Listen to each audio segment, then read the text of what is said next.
Welcome back, everybody. This is Mark 158 of Geeks Chasing Squirrels Across the Multiverse. My name is Greg. I am the Bat Daddy 52.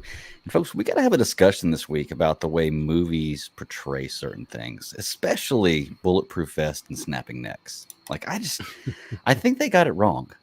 I'm not going to lie. I think they got it wrong. We're going to see. Ross, what's up, man? Not a whole lot, man. Saturday night. I take a little break for going to see a movie last night, which, it was Veterans Day, so worth it. Most people had a chance to actually go see it. I don't know about your theater. Mine was pretty full. I know you went a little bit later. I did go later, but mine was still full, surprisingly enough. I actually looked at all the tickets everywhere, and there were almost no tickets in any later showing of Friday night or last night. So it was kind of crazy. I never see that. But then again, I do usually buy tickets for these movies well in advance. I just didn't for this one because I was going to a wedding yesterday. I didn't know what time I was going to get out, if I was going to make it or not. But I made it work. Which, by the way, that is part of my issue today, is that I forgot this is a 2-hour and 41-minute movie. And I went to go see it at 10:30. So if it's a 10:30 airtime, that means it's not going to really start till like 10:40, and then you go through 10 minutes of preview, so it's not going to start till 10:50. So you're getting close to 11 o'clock before it starts. Then 2 hours and 41 minutes in, and then you got to sit through at least the mid credits to see the mid credit scene. And then I had to be at work at 6 o'clock this morning. So it's been a really long day because of that, but it was worth it. Well worth it. Well worth it. Yeah. So we're going to talk about Black Panther, but I think we're going to save that just in case Sarah wants to hop on. I know she's feeling a little under the weather. So she's kind of taking the night off, but we may get into the Black Panther talk, and she may start feeling well enough to want to throw in a thing or jab or two there. So, but we do have a lot of other things to talk about. We got Andor, Titans, and Peripheral all this week. So yeah, and not only that, it was a real slow news week, so there's not really even a whole lot there. Yeah. I'm kind of cool with the level of things out this week. I've got a good number of shows. I've got a good movie to watch this week, and I don't have a ton of news or big things happening that I have to worry about, at least in my point. Well, okay. I will say, and I don't want to put this out there, not so much news, but, I will pay my respects to Kevin Conroy. Oh, yeah. The voice of Batman. Got this news, I think it was yesterday. Got this news, I'm not really sure, but either way, it sucks. It always sucks when you lose a hero like that, and I will pay my respects to him for that. So in the news cycle, that's really the only thing that I've seen huge lately. That was a young age too, man. I mean, what did you say? It said 66. Yeah. Ooh. Man's just got a voice. Yeah, he does. And, I hope that, like you said, cancer will do that. I hope that, his family and, he already kind of, you said you pinpointed a foundation that he was already trying to create and get up and going. So, all I can say is when you get a chance, get to the doctor, get yourself checked out. Yeah, it's not worth it. It's not worth it to not go get checked out at least. So, especially not saying that he didn't or anything by any means. I don't know, but just for anybody in the future, just definitely. Everything else is real weak. I mean, we got Andor starts filming on the 21st, season 2. Nice. So we'll jump into Andor, but just before we do, that's a little bit of news. It's ironic because they're doing it right before Thanksgiving. I believe this is probably just going to be a real quick production check and make sure that everything's up and ready so that if they start shooting between the holidays, then they're kind of ready to go and no one's kind of lollygagging before Christmas. So that's all that the Acolyte news came out, which I don't know how familiar you are with the Acolyte show. Not at all. That was the casting list I sent you guys to check out. The biggest name on it was Carrie-Anne Moss, and there's a whole lot of people that are doing a whole lot of other projects that we're all interested in, but clearly she was the name that kind of took everyone by surprise. Carrie and Trinity. Yep. Okay. Make sure I got the right name with the right face here. Yep. That's it. They released a little tidbit about it, saying that we all knew it was gonna be a mystery thriller, but it's supposed to be going 200 years, I believe, before the Phantom Menace is what they were saying, and it's basically rough. It's a rough project talking about the reemergence of the Sith. So I'll be interested to see. Yeah, you piqued my interest. You said, "Yeah." That's why I wanted to bring it up. I was like, "Wait, huh? What? No, yeah. Okay, yeah, I'm definitely." Down. Their official release was a former Padawan reunites with her Jedi Master to investigate a series of crimes, but the forces they confront are more sinister than they ever anticipated, which means that it's the emerging dark side powers in the final days of the High Republic era, which is where they're at in their comic books and everything else. Okay. They're Good they're timing. new the series that they're in right now. So it sounds like a merging project that will help tie these two universes, not universes, but timelines together Mhm. or eras together. And I hope it does, because maybe it'll perk my interest in the High Republic stuff a little bit more. I've had a real tough time getting into that. I was gonna say it's gonna kind of force me to have to read them. To be Mm-hmm. truly honest with you, like if I want to say that I'm a Star Wars fan, like more than the average Star Wars fan, I had to do more than the average Star Wars fan work. And I read a lot of Star Wars books, but those High Republic books, man, just haven't done it for me. Yeah. But I mean, I'm coming off Bane and Throne once again, which are amazing books. Not saying that the High Republic ones aren't, but just they were just amazing books. And I've also been wrapped up in these Game of Thrones books lately. I've got one chapter left in Fire and Blood, and then I start. I think it's double barrel fatigue. We got too much other stuff to check out, and not only that, but we're all kind of fatigued on Star Wars a little bit. But if you're not fatigued on Star Wars and you actually finish Clone Wars, they're releasing the Clone Wars full size helmet. Oh, So nice. if you're lacking in the helmet category and you need another one, That's not going to be a problem for me very soon, buddy. I'll be able to have whatever helmet I want pretty soon. It's going to be, as long as I can do the paint job, it's going to be pretty nice. So we'll see. Yeah, so that's it for news. yeah, I mean, Momoa made a bunch of ripples. Chris Evans made Sexiest Man Alive, and Which, once again, they're just picking off the entire MCU cast, right? gone through it. Ant-Man, Idris Elba, it's been all MCU characters so far.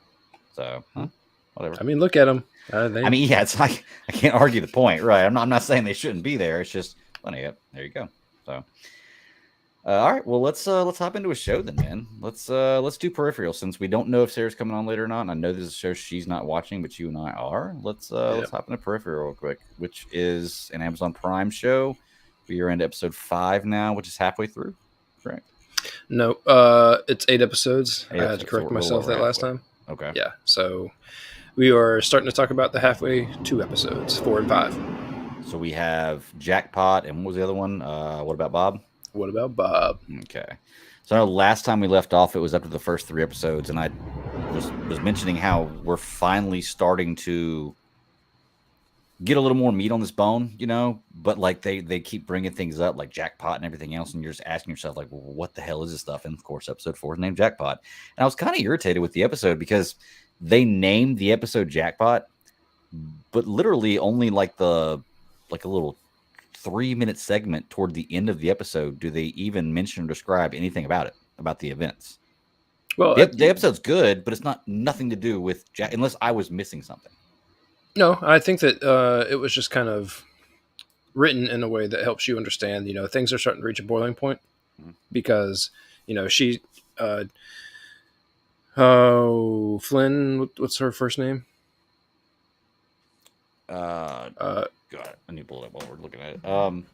Anyway, when she's in there, she starts to get the busted eye. She's already had the hand thing going on for quite a while. She had a seizure, so all these things are happening to her, and so it's starting to reach a point between her and her brother.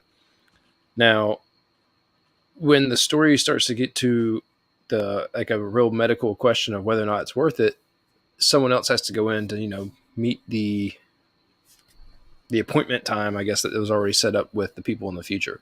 Mm-hmm. So all that kind of started to boil over when they brought Connor in. They put him into the peripheral and sent him into the future, and he started going a little crazy. And then you start to see the fight between the two sides, trying to hack who was going to be able to knock out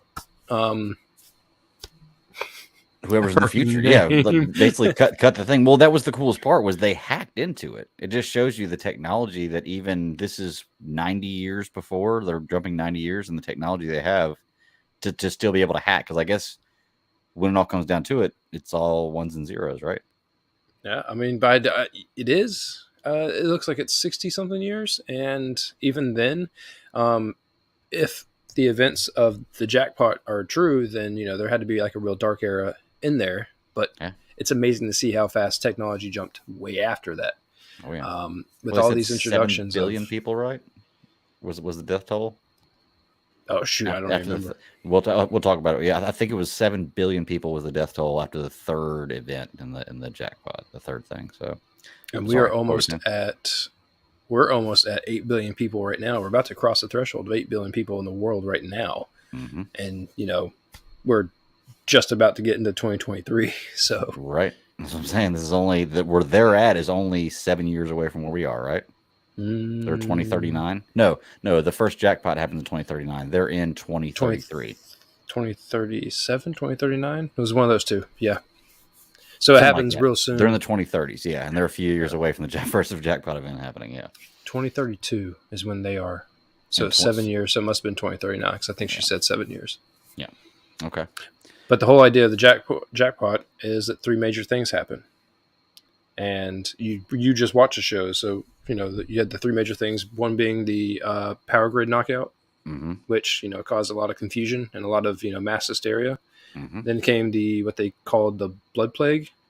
The pandemic, yeah. Yeah, so the pandemic, which the blood plague was, essentially something that knocked out bodily functions and caused people to bleed into their abdomen and so on and so forth and die. And then the third thing was domestic terrorism. Yes. And they shot off atomic bomb. Yeah. They shot off a nuke. It looked like an ICBM from a silo in Spring Lake. Is that where they said Spring Lake, North Carolina? Yes, it was her hometown. Yeah. Like that was where it went down at, which is cool how they start show out. I don't know necessarily how that ties into anything, but it does some kind of way because it's connected. And they show a few other things in this episode that are tied in, or these 2 episodes at least, which are really cool. It's like this story is starting to really come together. Like everything's starting to make sense for a story that was completely jumble-fucked through the first couple episodes. I had no idea what was happening. I was just trying to keep up what was going on. Now it feels like the work I did to put into it is paying off. Yeah, I'm starting to get that. I only feel that it's a little. They're not doing enough to help connect you. It's a good show, and like I'm here for the premise, and I'm definitely here for. I'm gonna watch it. Period. I just get lost a little bit in their delivery, and that's only because I'm trying to keep up a little bit. Number one, when you start placing things in the Blue Ridge Mountains, and you're so close to home, right. I'm already trying to figure out what's real and what's not. And so I spend too much time thinking about that. Whereas if it was some made up land somewhere off, it wouldn't have been that big of a deal. Right. But since it's so close to home, I think about it. The timeline, trying to figure out the jumps, is just a little bit weird because not only have they gone way forward, they've also gone back a little bit in the 3rd episode to show us some history. And just really trying to understand what we know, like what characters know and what characters don't know, because they've done a real kind of not Tarantino style, but just a real cut up mashup of who has what knowledge. The sheriff has a little bit of knowledge. He saw the 2 cloaked cars up to this point in this epised. He saw the handshake. Yep. So he's just starting to see a little bit. The Jasper's wife. Billy Ann knows She's a little badass. Bit. Yeah, she's badass. So, Jackpot was a real simple episode, but go ahead and jump into episode 5. I mean, that was... What About Bob is a real... I didn't see this episode leaving us with... it felt like a more cohesive story just for one episode of this show, to me. This one felt like it kind of focused on a villain of the week type mindset, to be honest with you. Where it's like, okay, let's forget some of the details of this world and go with what you know, and this is what's going to happen. This is the contract killer for this episode. He's been hired to do this. And it shows you right offhand how much of a badass he is, because I guess after the Pickett was the first guy, and he's being paid off now, so they look, maybe whoever's in the future is looking at it as a failure, and they move on to the next hit because they had the first team they sent in there, they got slaughtered. They had Pickett. They were going to pay him off, which we still don't know what's going to happen with that. And then now we have this guy. And they even mentioned that it was this guy and another guy who were like the 2 crime lords of the area. And they were both asked, to do the job. And one of them sold the other one out with his daughter. And he paid dearly for it. Oh, is that what happened with the guy, was it Larry, or the guy in the bar or the bowling alley? That's what it was, right? Yeah, he was he sold that information out? Yeah, he sold that information out because it was them. It was one of the 2. Like they both got offered the job. It was who would, like, they were trying to figure out who they wanted to take the job, and he sold out him for his daughter. And I guess he probably would have gotten the job had he not been murdered then. Yeah, because he probably sold her out to get the job. But that gun is badass, man. whatever that thing is, that little knuckle buster with Dude, that's what I call it, the supersonic knuckle gun. yes, man, I love that damn thing, and it's I want to see like medical reports of somebody being hit with one of those, because like he hit old boy in the legs, and he said he couldn't move his legs. He hit him in the arm, couldn't move his arm. Or apparently broke his ankle, Mm-hmm. or whatever the case may be. It looks like it snaps bone pretty easy, so we saw it in the first episode Mm-hmm. when I have to look it up, but when she got hit when she was Flynn, in her brother's, right? or yeah, but is their last name's Flynn? I think her name's Flynn. Her name is Flynn. Yeah, I've got the cast pulled up right here, but it's got all their real names and not the actors' names on here. The place who Well, play, I know yeah, that Flynn Fisher is her name. So yeah, Flynn. Okay, Rivers. Fishers. That's what it is. Okay, so Flynn and Burton. Yep. So we see when Flynn was in Burton's body in the future, she got hit with that thing like 3 times. And then not only that, when she was in her body in the future, she got hit with it quite a few times and kept going, and I mean, I know that she's a machine. So more or less is what all these things are androids. Another part of the show that's kind of confusing me because they have these different generations of androids. For anyone who has watched this show, they're almost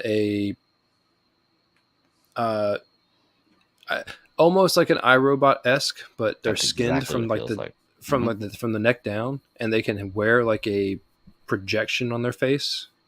But apparently, there are these new models that Flynn and Burton's bodies in the future were that actually were fully skinned. Yeah, and so look real. Mm-hmm. Right. And so there's just these different generations of them. And so what the androids are actually able to do is they call them pults, short for poltergeists. And so that people can visit each other without traveling. Mm-hmm. You can just send your if you were imagine like a video call, like a FaceTime call or something on the phone, you could just send yourself into one of these androids somewhere else where that person was and actually have a conversation and almost live life like it. Right. But I got confused one time was with the when they had the constable that stopped them in the streets, Mm-hmm. and the constable didn't bat an eye at the fact that it was a skinned, like, I don't know I can't remember what they call it in the show, but it basically is a skinned android. So I've been trying to really hash out all of that too. So I'm not quite on the full understanding level with that yet. I think there's still a lot to be found out about the show. I think that we discovered more in the last 2 episodes than we have, or at least it's all coming together for me in the last 2 episodes than anything, because I'm starting to see story pieces connect. Like one of the biggest questions was like we've never been answered about this. Like it's always been questions about Alita, who is Wolf's sister. Is the person we're looking for. That's the whole thing in the future. We're looking for Alita, but we don't know why. We don't know why we're looking for her. We don't know what Flynn has done in the future that's made people looking for her in the past. Like, we just don't know. And we've been left in the dark about that this whole time. But now this episode shed a little light on it, because we did get to see that little green icicle dangly thing, upside down pyramid thing that we did see Flynn touch the one time, the first time she went into the future. Yep. But we had no idea what it was. And apparently she stole something or took something and we didn't know. Or, well, we're still yet to find that out. But we did find out the reasoning for that. And the cool thing was the connection with that was they were talking about going in and changing the past. Because what they're trying to do is rewrite history. They're going to change the past so that way people are compliant to whatever they say or whatever they want them to do, and don't cause this future with the jackpot. And they're doing that, testing it through the same, what's the haptic sensory or whatever it is that her brother has in the military. So he was the first group to test this, sent from the way it connected. I was like, wow, that's really good. I would have never thought of that. I thought there might be something that had to do with that connection, but that might just be because it's 10 years in the future, but I like that. That's pretty cool how they're tying that all in. And we've seen now the diorama with the little 3D miniatures of all the characters and everything. So something is really big about these characters in this timeline, with the bomb landing there, with the diorama with him having the haptic stuff already in him and being the first group of people to do that. Like, it's cool the way the story's tying together, and it's enough to bring me in. Like, I don't exactly know what's happening, but I've got an idea, or at least I got a few ideas, and I want to see how those ideas work out. Yeah, the is it Dr. Newland? You see her badassery of trying to be like the woman that's in charge of this. So the society lives on like a 3-tier structure. Mm-hmm. One of them is the Research Institute, which is like the place for all this. It's like MIT, and imagine that on like a much bigger scale because the population's much lower. Than it works out better. But the last episode where she killed the other doctor that worked for her, or the other scientist that worked for her, Which, we saw that. Way, goodness gracious, what a way to kill somebody! Oh my god! Yeah, all I could think of was murder hornets just the whole entire time. Yeah. But then you see the flashback, and then in episode 5 with her and Alita, being friends. Well, essentially they were old lovers, and that whole Alita was catching on to this information. Where she started to get it from, I'm not sure, but it seems like she has picked up on the only thing I can piece together right now so far is if these people have the ability to go back in time to make these adjustments, like who's the moral authority on all of it? Mm-hmm. Where, who makes the decisions, and really at the end of the day, are these decisions right or are they wrong? Because one of the guys from another of the tiers, the rich family, or I can't remember his last name, but there's a group of families that, run this other 3rd tier. And it's almost as if he went back and killed his family, or he didn't do it. He said he had like a group of mercenaries go back and kill people in his family. Yeah, Jasper. No, that's not his name. Jasper. No, not Jasper. That's his name. Yeah. But it was just like it takes you back because this guy's supposed to be rich and in charge of everything. He knows what's going on. He's the one that's providing the bodies, or at least Flynn's body. How Alita got a body for Connor Burton, I'm not sure. Burton, yeah. Well, they haven't yet, have they? Like, we haven't. Well, seen them. They did in the beginning, and then that one died. Okay, that's when she came in the very first time, and then, or 1 or 2 times, and then she ended up dying in that body. Yeah, that character you're talking about that killed his family, his name is Lev. Is the only thing that's described. Yes.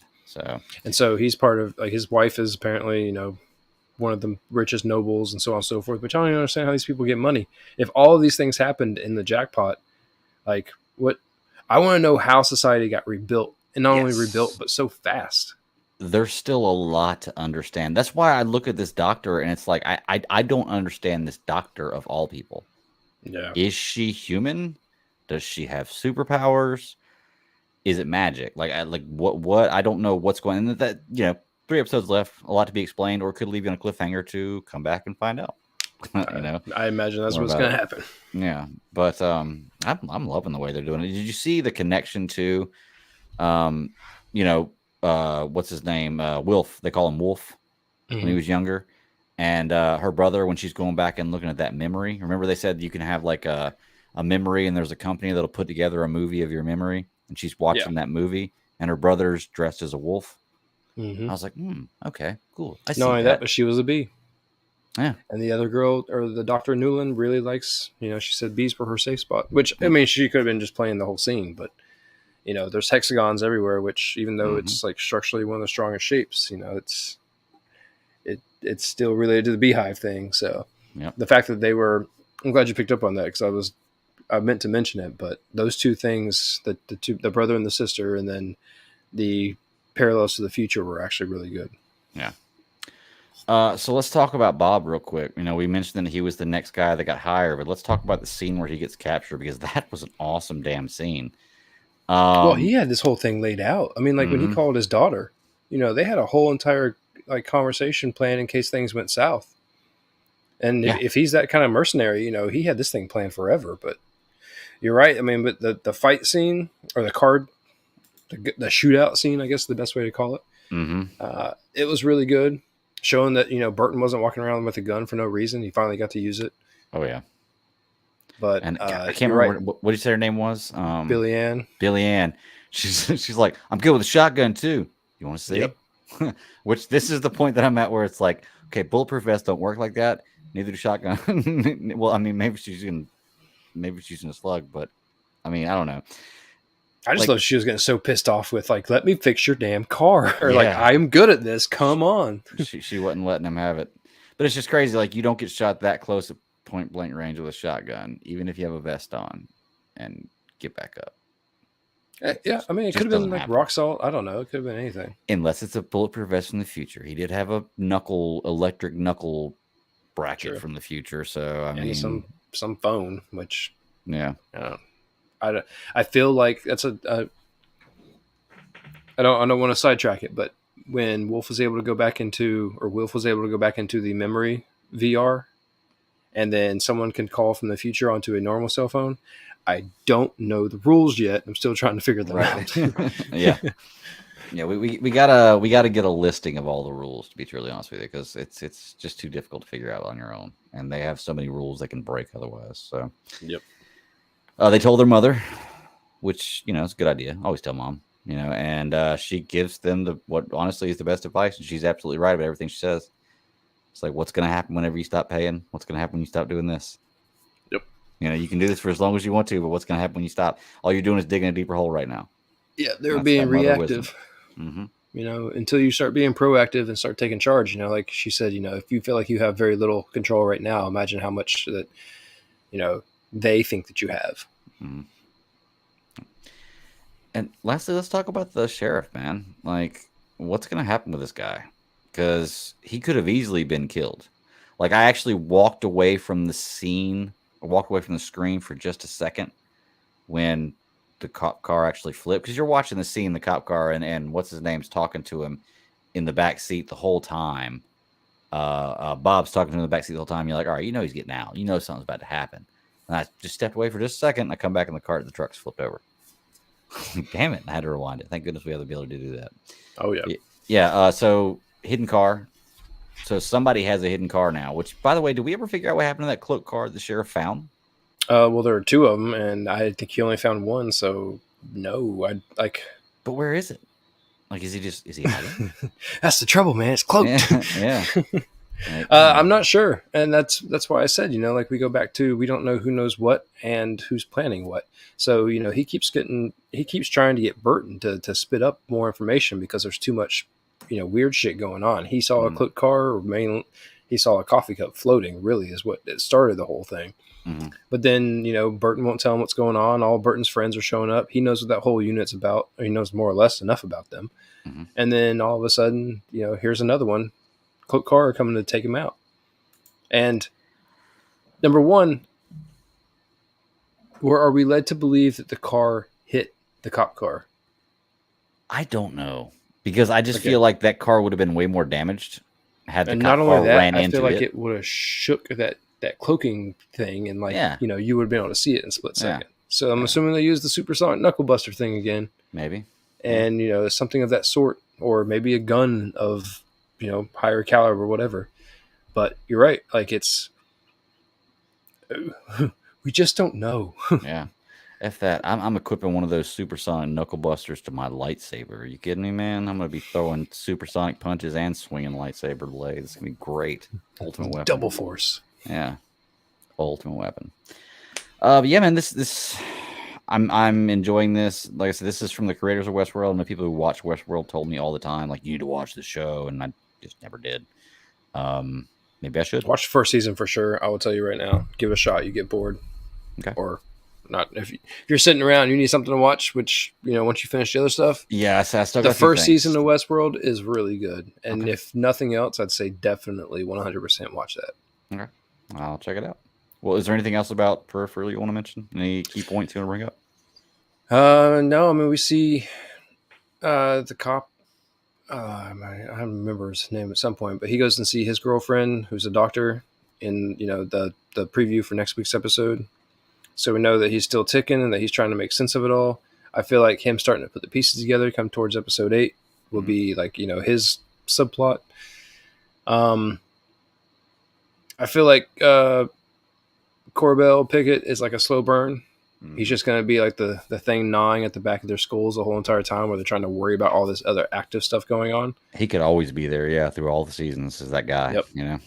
And Jasper will take the fall before he does. It'll cause a rift between, Billy Ann and so forth. We don't know. We know that Billy Ann knows a lot more now.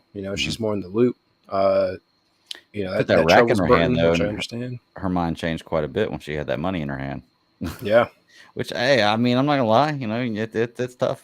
I've never held that much money in my hand before, so it'd be really, really difficult to do the right thing. Yeah, I don't.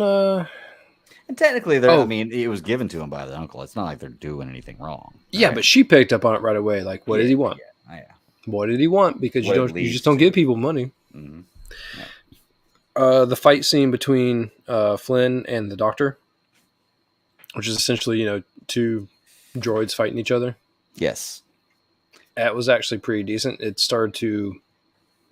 When was it? Was it this episode or the beginning of last one that they were talking about how Burton was saying why are you so good at all of this VR stuff, and started to challenge her thought, and it was really along the lines of you're good because you go in and you deconstruct what the thing is trying to get you to do, and then you figure out how to work outside the lines, and that's what he was trying to get her to do in the peripheral.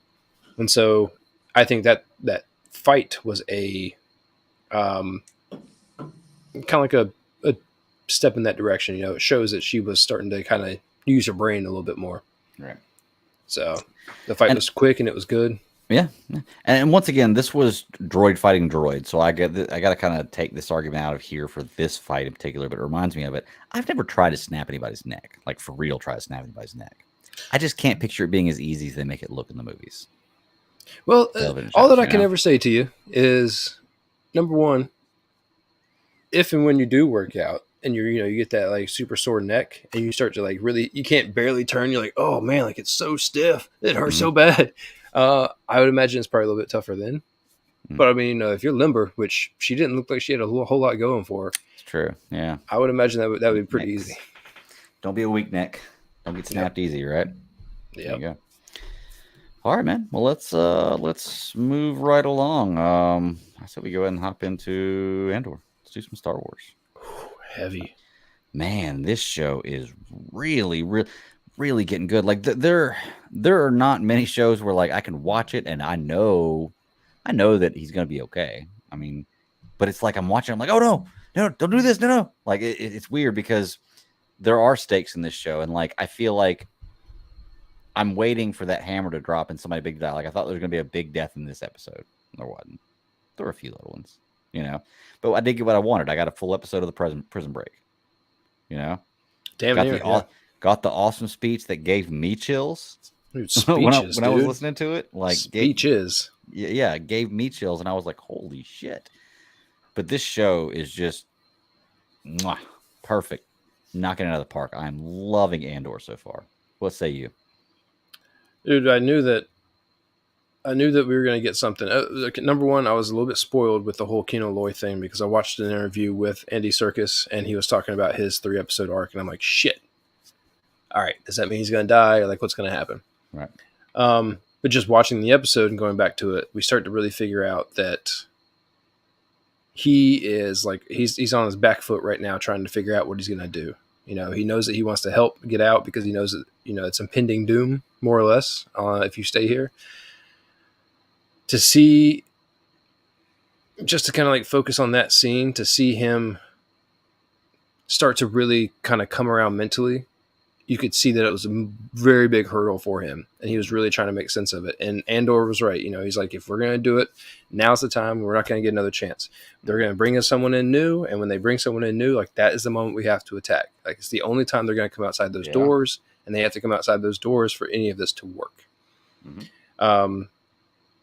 I'm glad we got an answer to the pipe. Water made sense. I don't know how the electricity and all the electronics work in this place, right? But clearly water is the evil when it comes to electricity.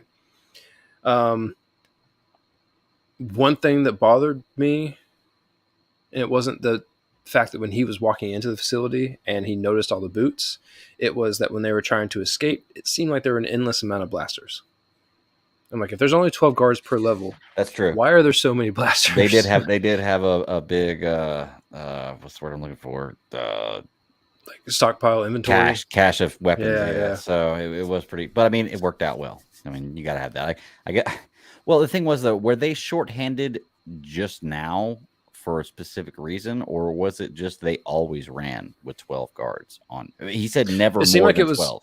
Yeah, it seemed like it was never more than 12 because not that many people were necessary. These prisons definitely seem like they're set up to be, you know, a very quick formulaic uh, way to help keep the staff levels low, more or less, right? You keep these people in check and they're never going to be able to fight back because you don't put yourself in harm's way. And anytime they do fight back, everything is, you know, electric floor, so that you just shock everyone and, you know, pull them right back into their place. The problem that I kept on butting my head up against was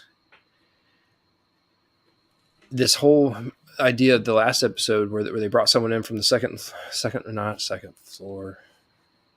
It might have been the second floor, but whoever got, you know, Were they put messed back, up? yeah, put back into a different place. Like if you were to ever recycle somebody, I feel like that person would open their mouth nonstop and be like, "I was already in prison. They don't let you out. They put me in here. Like now I'm not going." Yeah, no matter where you because-" go. Yeah, I agree. Exactly. That was a tough one right there, and I was thinking about that. But you know, but up until this point, I guess they thought until Andor said something, they thought that they were being listened to all the time, right? That was the whole point of the episode. Nobody's listening. He was trying to prove Yeah. that point. You know, is that, you know, they don't care enough because they think that they have everything under control. They think that they have all the people there ready to go, and everything is, you know, all the ducks are going to fall in line whenever things need to happen. Yeah. So there appear to be only, you know, a couple guards during prison transfers, one guy that manages the floor, a couple guards that look out the windows. So where 12 come from, I'm not sure, but they were able to get out. They fled the place. The level before them or below them started dripping water too. You know, they just went through and started wrecking shop, which good on them, because I believe at some point Kino said there were 5,000 people in there. Mm-hmm. And so there's 5,000 people. I don't know how many floors, but, you know, you're only talking about, I'd imagine 120 guards, 200 guards at best. Yeah. You don't stand a chance. Yeah. We saw those guards in that room getting sitting there trying to. Everyone's like, "Be quiet, be quiet." Yeah, they you were know, hiding. Yeah. Doing exactly what cowards would do in that situation. I mean, they were going to die anyway if they chose to go any other path. I want to talk about Circus though. Like his acting ability in this, like literally, there's the moment, and I've had this not to the level of life and death, but I've had this moment where you've put so much into something, and you believe in something so greatly. Like to the point where you're convinced this is real, you know, and then all of a sudden that rug gets pulled out from under you. And it is so difficult. And you see that moment, the one moment in his mind where it snaps, where he's fighting it the whole time. Because I would too, man. I would too if I was devoted my whole life, or as long as I've been in there, to this. And then this is probably the first time anything like this happened, to believe that it's not true. Like it would just blow my mind. But you see him, you see him at that moment, and you can tell Andor's not going to, Cassian's not going to shut up. Like he's not going to be silenced.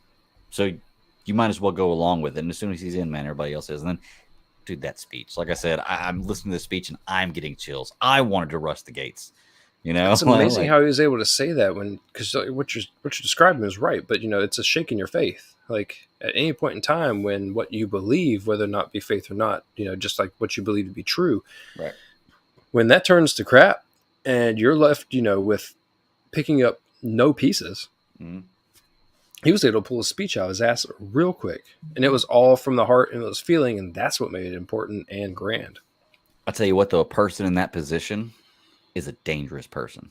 Oh yeah, because that is the moment where you truly feel you have nothing to lose and nothing to live for. You know, like you don't care. You're just so.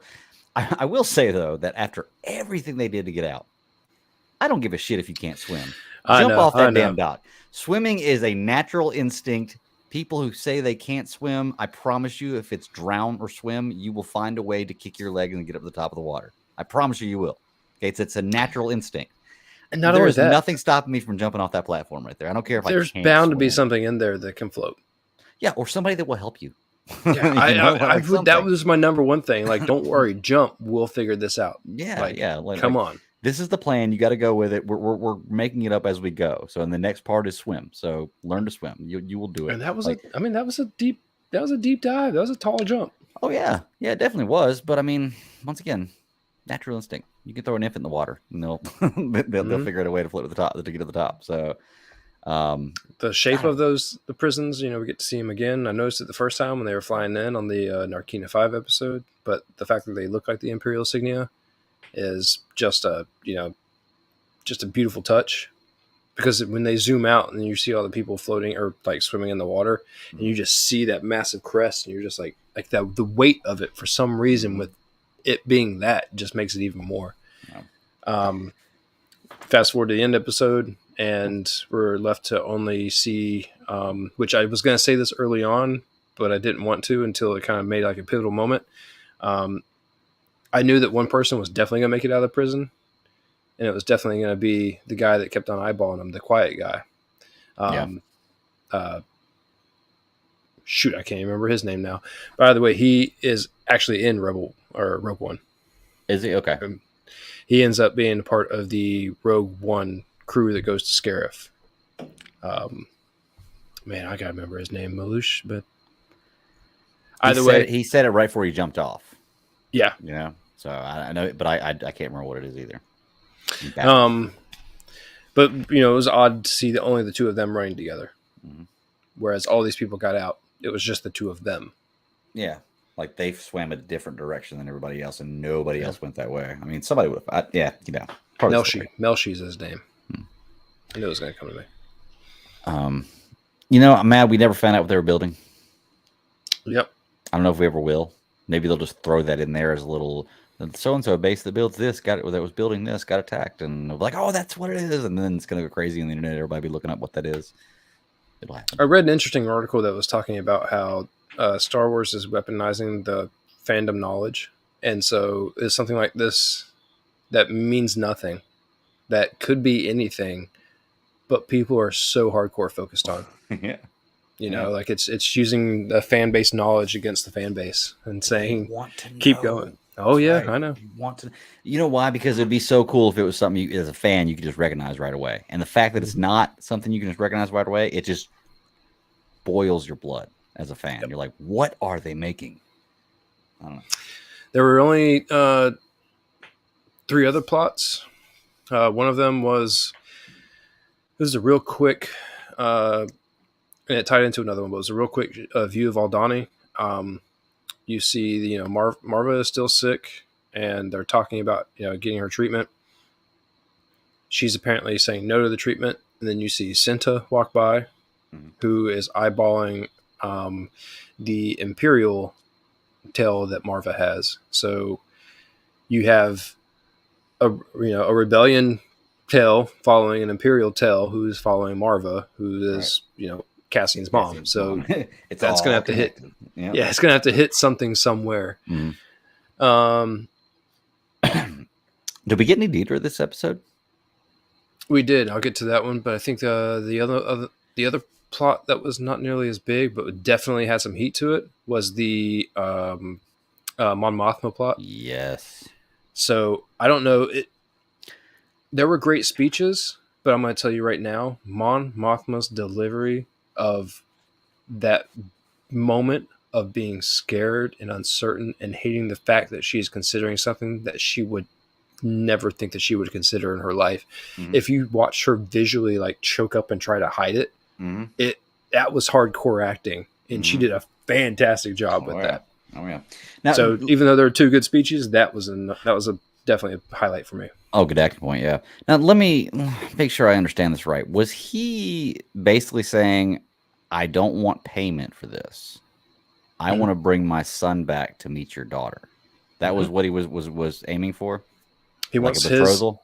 Yeah, that's exactly what he wants, because his name is tarnished, with bad deeds, and she is someone who works in the Senate currently. That's exactly what that was, and that was the thing that shook her. Because even though her daughter Lita is a real pain in everyone's ass, definitely Mon Mothma's. she wouldn't do that to her own. Right. Because she knows, like, when she got married at 15 and Perrin is an asshole, she probably wants nothing more than to, to off him. Right. But I don't know, it seems like you got a rebellious teenager. I guess we have to see what the boy's going to be like. Mm. I don't know how that is going to pan out. All that I do know is, like I said, the acting was phenomenal. We learned a little bit about the residents. Apparently, you can't change the residents when you live there as a senator. Yeah. It's almost like a historical place. Or somewhat like officer housing or military base housing. You can only change so many things about it, and you have to change it all back. I mean, like it's any place like that, but state property is what they said. There's one more big storyline here that I wasn't fully understanding that you're gonna have to talk to me about here, and that was the Skarsgård thing at the end here. So that's where it tied in the ISB. Who is he talking to? Like, who is that guy? So in the beginning, you get the major, the Partagaz, whatever his name is, the dude that shows up in the white duster, like trying to look all fucking fly in the ISB. Yeah. He comes in there and he starts trying to figure out what's going on with the robo pilot from Krieger's clan or Krieger's group or whoever. And so they know that, this rebel pilot is going to be getting picked up. So that I guess essentially the ship actually does get picked up. They're trying to figure out what to do next now that their plan actually worked. Mm-hmm. The guy's name was Lonnie, and so he's like, that's the rebel pilot. That's who that guy was. Okay. So Dedra was trying, or Dedra, however you want to say it, was trying to tell the major, and it's like, our next plan should be, to lay back low and like follow, and like let's see what they're going to do. Lonnie, the guy who actually ends up talking to Luthen at the end, says, no, what we should do is we should, keep like a safe interest like we normally would. Like, let's not be all hands off, because that would be suspicious. Do what we normally would and follow up on it, make it seem like we care, but then we eventually stop caring. That's her right-hand man? No, that's a different lieutenant. Okay. I thought you were saying that was who that was. Okay. So I don't know. I'm having trouble figuring out, because like the way he described him, he basically described him as Andor, like Cassian, like that's he is. Like, so it looks like Cassian's like his replacement, or just like another guy who does the same thing, that has the same purpose as him, to infiltrate, to act, and to steal information or whatever else needs to be stolen. Yeah, but then you get to you get the scene between Clea and Luthen, Clea, or however you want to say her name, the shop help. Mm-hmm. And she comes in and she's like, the signs are there. There's a marking at the fountain, and like a handrail was freshly broken off, and like they go to deep depths. Mm-hmm. Whereas I was talking about Peripheral and Bob and his daughter having that conversation. Mm-hmm. The rebellion has very, very intricate steps to actually initiate communication. So she's trying to warn him not to go. Luthen's like, no, like this is what it's about. Like, we need to go. We need to have these conversations. We need to see what he knows or what he wants to talk about. That scene, like the dude gets in the elevator. He searches for the earpiece. He finds it, gets in his ear. Next thing you know, within 30 seconds, Luthen's like passively aggressively threatening his daughter. Yeah. He's like, I know that you had a daughter. I know that you've been busy. I know that, your family has been going through changes and so on and so forth. But there was something very powerful in the imagery and everything else, and the scene, the sound, the speech of Luthen standing there on that walkway with handrails, by the way, just talking, and his jacket blowing, and the very words Sith that he was saying. Yeah, it seemed very Sith. It was a moment of like, everything has been coming to this point, and I've given everything. If you think for a second that I will expect anything less from you, you got another thing coming. Like, if you're in this, you're in this. Right. There's no half in, half out. There's no stopping when you want to. Like, this is a life thing. But that speech, man, like, he's like, what have I sacrificed? I've sacrificed everything. Like, inner peace, love, dot. It's just amazing, man. The cast of this show is fantastic. So we're not going to get Serkis anymore. That was the end of his character.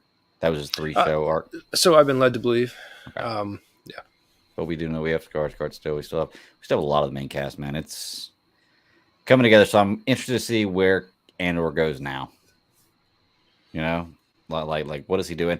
And more importantly, like the whole beard thing still gets me. They were like, they did one of the things about him being freshly shaven and this and that. That's a nice little aspect to hint to, but like, how fast does this guy's beard grow?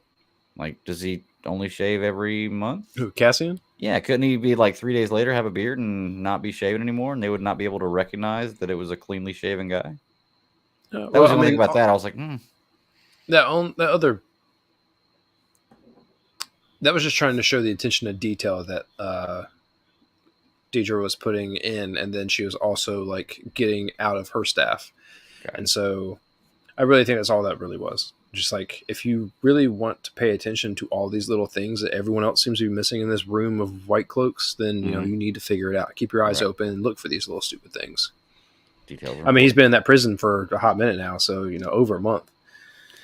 That is interesting. I want to see the timeline of how long he's been in there. That's a good point. We don't really know that because we didn't get his start date and end date, did we? Like, what his sentence was. It was probably on the screens, but I didn't look. I wasn't paying that much attention. I know that, in that first episode where he was in the prison, it went through that 30-day time jump. Okay. In that one episode, the first time he landed there. So then he was been in there for 2 more episodes now. So I'm not sure. Could be an amount of time, yeah. All right. Anything else about Andor? I'm loving the show, dude. Star Wars doing a great job. Before I even started this episode, I started trying to figure out why we haven't seen anything more about it and when we could possibly. And that's his sister and that planet that they were on in the beginning. Mm-hmm. His sister's name is Carrie or Curry, something like that. We haven't done anything about that yet with only 2 more episodes. I wonder if they're going... Right, the name of the city or the planet, Fest. Maybe. Either way, I don't know if if that's going to be the end point of like where are they going to leave us? Is it going to be him trying to figure out like what they're going to do? Is he going to go searching for? Is he going to go searching for Luthen? Like, who's he going to go searching for now that he's out of the prison? We still don't even know if his sister is alive, do we? Kanari, that's the name of the planet. Kanari. Ferrex was the one I think that he was on for the Morlani system. No, you know what it was? Fest was the one that he was. What was his alias whenever he was with the crew? That was Clem. Clem from Fest. That's what it was. Yeah, gotcha. So that's where I got that one from. I was like, I knew it was one of them. And, that was a question on that trivia challenge I did the other day with the Geekverse thing, and I still missed it just now. Just thinking about it. So, oh well. Anyway, all right. Anything else, Andor? No, 2 more, man. We're gonna. It's gonna lead us right up to more shows to watch, but we won't have another Star Wars show until Bad Batch, I think, comes out in January. Plenty of time to catch up on Rebels. Not only that, but you're gonna be right into Mandalorian. I believe February is what they said for Mandalorian. Mm-hmm. So we'll get it. It'll be no Chris. Yeah, no movie. Okay, Star Wars has enough stuff out there. If Star Wars didn't come out with anything for a year or 2, I'd still have plenty of Star Wars I could watch or read and discover all kinds of new things. So that is true. All right. Well, let's hop into it then, man. Let's go ahead and move on over to Titans. HBO Max Season 4, Episode 3 of Titans. Jinx. I'd mentioned before this show that I was really happy with all the stuff I saw this week, but then more and more I thought about it. I was happy with Titans, but of all the shows I watched, Titans I'm having a hard time grasping this storyline. Maybe it's just because I don't know enough about Brother Blood, and that's probably the main thing is I don't know enough about him. But I still don't have a great grasp of exactly what's going on in this, and we're 3 episodes in right now. It could change. And it probably will. It's weird. And you're right. We got Jinx in this episode. And now for me, Arcane has ruined that name for me. So anytime I see Jinx, I want to see the blue pigtails and everything else. So it's weird. Yep. I want to see that version of Harley Quinn, basically. But I like the character. It was pretty cool. I like the back and forth between her and Dick. And they obviously have a history together. You got to see some criminal name drops in there of times they've worked together before, so that was pretty cool. So she's more of an anti-hero. Well, I wouldn't even call her that. She's a villain. She's bad. She just has the tendency to be not so bad, I guess, sometimes, or do the right thing sometimes. But I'm kind of getting at. This, I'm gonna call it the Berlantiverse. Like, it's with all the shows that he's done. Now we're in the HBO Max with Titans and Doom Patrol. Doom Patrol kind of did the same thing, but the show's just so out of this anything that it's like I don't expect anything out of it. Titans has given me something that a little bit more concrete, and I do expect a little bit more from Titans. This show, watching it, I don't want to say I felt confused. I just felt completely like out of touch with it this week. And this has been kind of Titans up and down for me. Jinx was a real big part of that. They go to try to figure out, like, we don't understand magic, like whenever Raven got put on her ass and, with her perfect blonde hair after a fight, she's sitting there. Looks way better, by the way. It does. It looks way better as a blonde. Yeah. But Not then, usually a blonde guy, but looks way better. Yeah. Everyone's going their separate directions, and him and Dick and Corey are going to go find Jinx because he needs to go learn more about magic. They go to the prison, and right off the bat, she escapes. And I'm like, yeah, like, come on, dude, like. They must have had her in solitary, like locked up in a straitjacket in the corner, not touching anything. They said solitary, yeah, but yeah, I just I felt like it was completely no effort. Right. What about that prison cell would make her not be able to use her magic, I guess. But we also didn't know what the prison cell looked like. It could have had some kind of abilities to stop her magic. I don't know. And I have no idea what her magic is. Like that would watch the whole entire episode, and I still don't have a firm grasp on what it is that she does. I don't know why. One spell. She unturned Corey from stone to back to human. Right. Or back to Marion, I guess. Which was weird enough in itself because Corey went right back to a place that she was when she died last time. The diner was a scene that we've seen before. That was from the first episode, from the first season. The very end of the first season. Yeah. I think it's either the very end of the first season or the very, very beginning of the second season because they all meet up there. Yep. So there was that. It was very weird that she went back to that place and that she started all over again. And apparently she was born in the year 9,481, and she was like, "That was my birth year in Tamarin." And I'm like, which I had to look that up. I had to look up when she was created because that's 1984, just with the numbers jumbled up. And I was like, wait a second, but she was actually created in 1980. So I was like, oh, that'd have been really cool if they would have done that. Like mixed up just 1984. Yeah. But I don't know. It could have been, from the storyline that they're pulling from, or ideas that they're trying to get out of. So none of that's definitely lost. But it's just that felt weird. And then Jinx made Dick go on this whole entire chase. Which look, I mean, a underground club and a parking deck behind the actual meat or ticket dispenser was weird as shit. But why not? The problem is I saw no other cars. He didn't park in a spot. And then that club was enormous on the inside. So I'm like, this must be magic. Like, how does this work? That's all right. I just said ATM machine. So yeah, and believe anything, man. Yeah.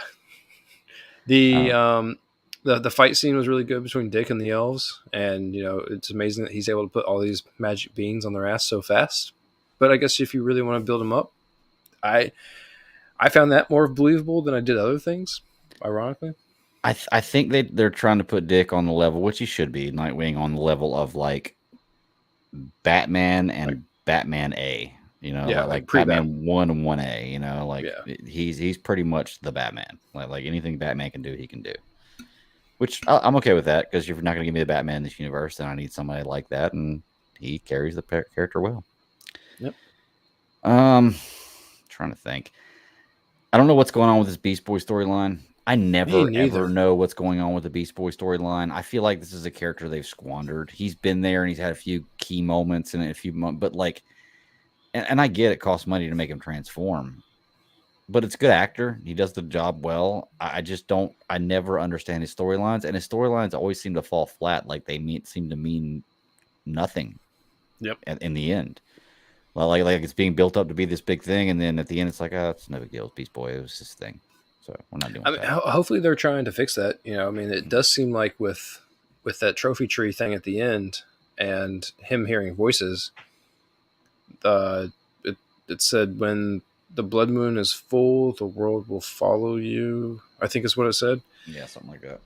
And I'm kind of like taken aback. I'm like, is he gonna be like a savior, some sort of like weird thing that he's never been before? And it's very weird because like Raven couldn't see anything, and all of a sudden, like he unveils everything by touching her. Like Almost like he the has sky magic. turns red, and I don't know. It's like he's on his own vision quest. I haven't quite figured it out yet. Enough peyote will help anyone get through that kind of trip. He always seems like he's on his own complete storyline, and then he just comes back to help beat the bad guy at the end. And he usually doesn't even really come back to help that much. He's usually the comic relief of the battle. Or a distraction. Or a distraction, yeah. What about what's his name? Tim Drake. What do you think about his VR training? Weird. And not only that, but the whole, because he was with man, is that guy's is his name Connor too? Connor, yeah. So with Connor and like him sitting there taking all the beatings, but Connor's in this whole little like in this terrible twos or something, man. Like he wants to do what he wants to do without listening to anybody. And clearly that became a problem. But you have Tim Drake that's just basically they're making him look like such a dweeb, and I feel bad. They kind of are. I mean, like I said, I like the actor, and I think that he played cool Tim Drake. I don't know.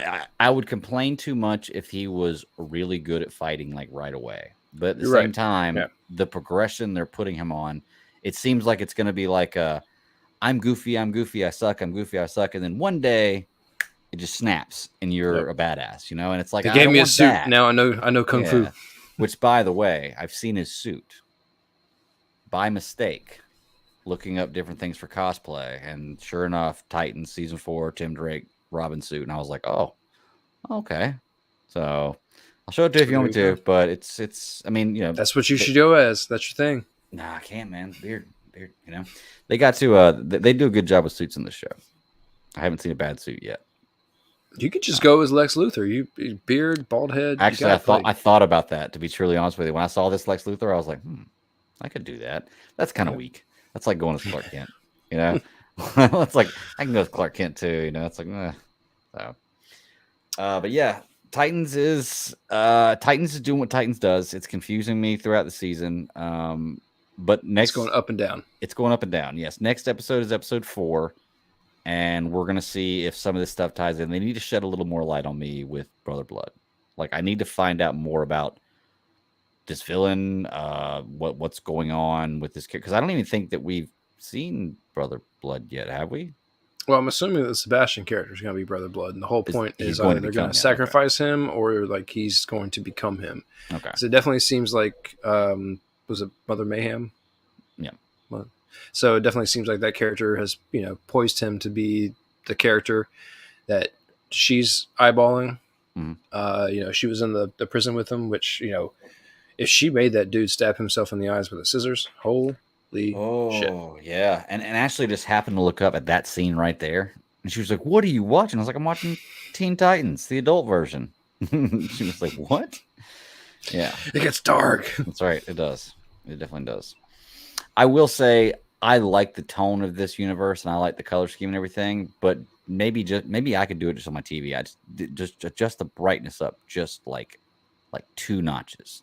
Yeah, only because like in the scenes where it's like really dark, like wherever they're at, it's really dark on the television as well. I mean, and it, if it's pitch black in my room, it looks good, but how often is it pitch black in the room when I'm watching this? So that's the only thing I could say about that. But beyond that, man, I have faith in Titans. I like Titans. The first 2 episodes I was really excited about. 3rd episode, not so much. But this is what Titans does. They're kind of a wishy-washy show.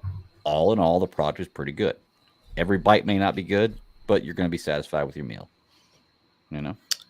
Well, I can tell you something you probably don't want to hear. Oh, well, it's okay. I'll probably find it anyway. I'm sure you'll tell me at some point in time. We're halfway through the first half.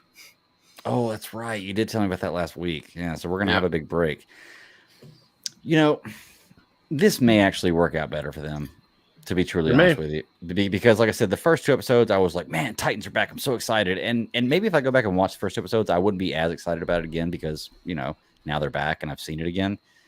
Maybe it's the what absence makes the heart grow fonder. Like me not having it for that long makes it It that did much seem like better that when it with does this come coming out. back. Yeah. So But not it might only work out. that, if they do some sort of any sort of tie-in whatsoever with Doom Patrol, since they're being threaded together, I think that would be a little bit interesting too. So we'll see. We'll have to see what they do. Yeah.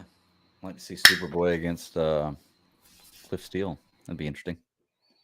A lot of Fs thrown all over the place. Oh, so many Fs. Well, we normally talk more about Titans, but we got a big thing after this, and Sarah's not here, and Sarah's usually the big Titans champion on this show. So, do you have anything else you want to bring up about this episode? Like I said, I wasn't as impressed with this episode of this season, but it's only the third episode. It's gonna continue to give me stuff I like, I'm sure. Yeah, no, I felt a little bad because it came out the day after Andor. I don't think I watched it until Friday morning or something. Yeah.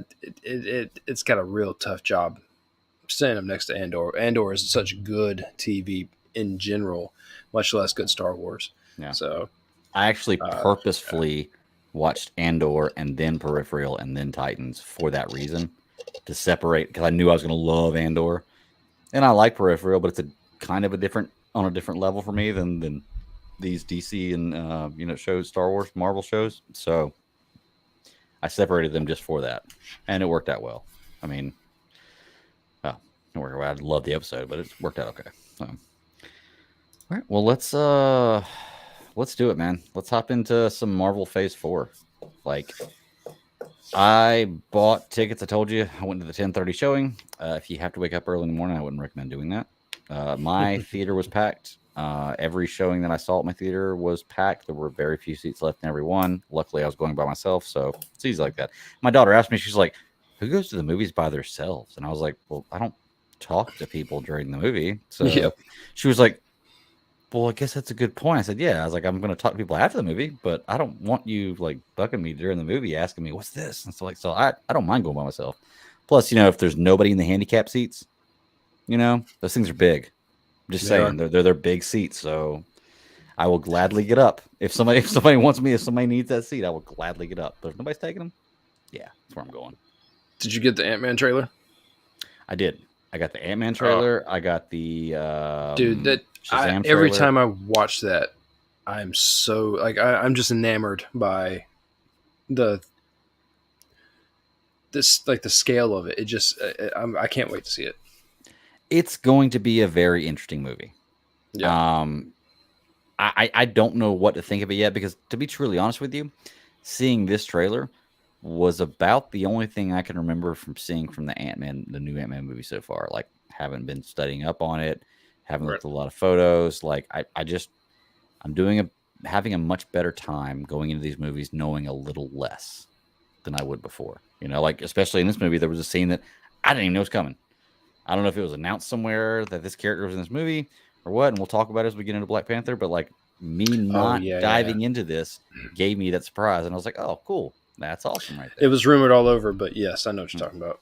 Okay. Yeah, I just wanted to talk because, we only had 2 trailers this week, and one of them was Avatar. I can't remember what the other one was, but seeing Ant-Man on the big screen, I was like, oh, like I forgot about everything else that I was watching. Mm-hmm. I was like, this is going to be so good. Yeah.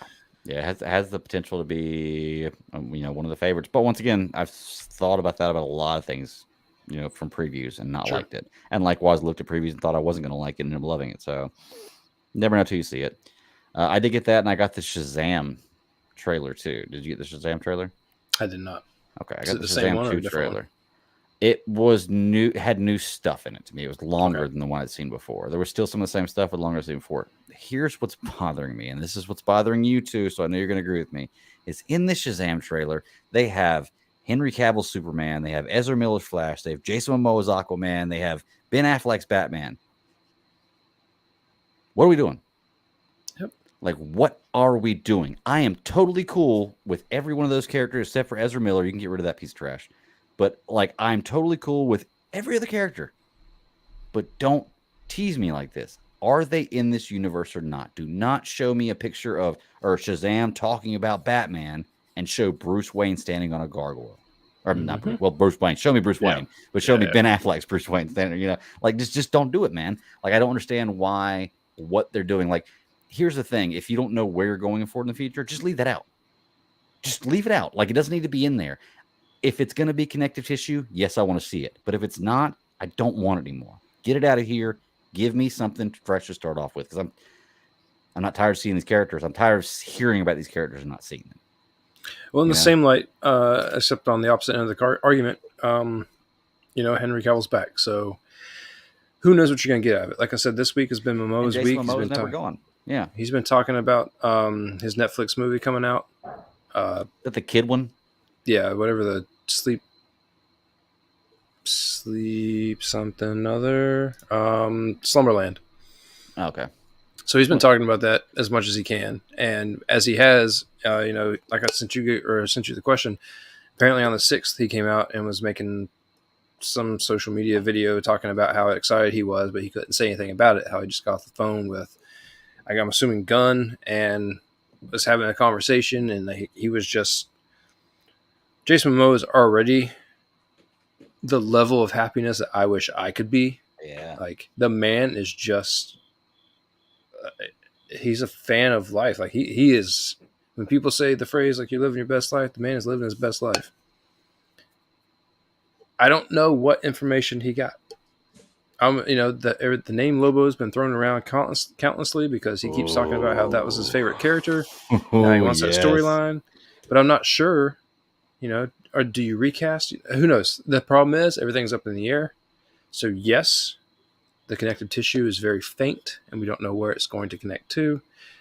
But we are also getting parts of this, universe that has already kind of been established slowly coming back.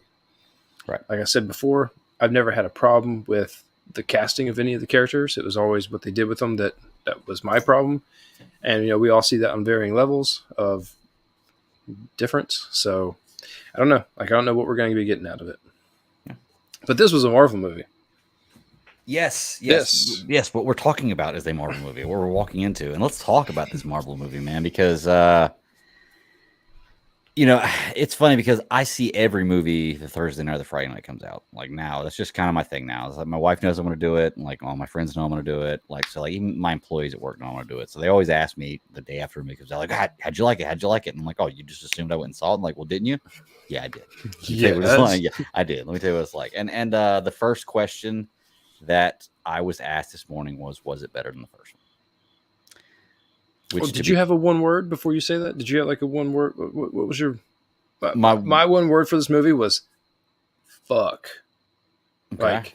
Because it hit I was feeling it sitting in the theater just like with the weight of the movie. Yeah, I would say weight is a good word for this movie. You're right, because it does carry a lot of weight. There's a lot of heart in this movie.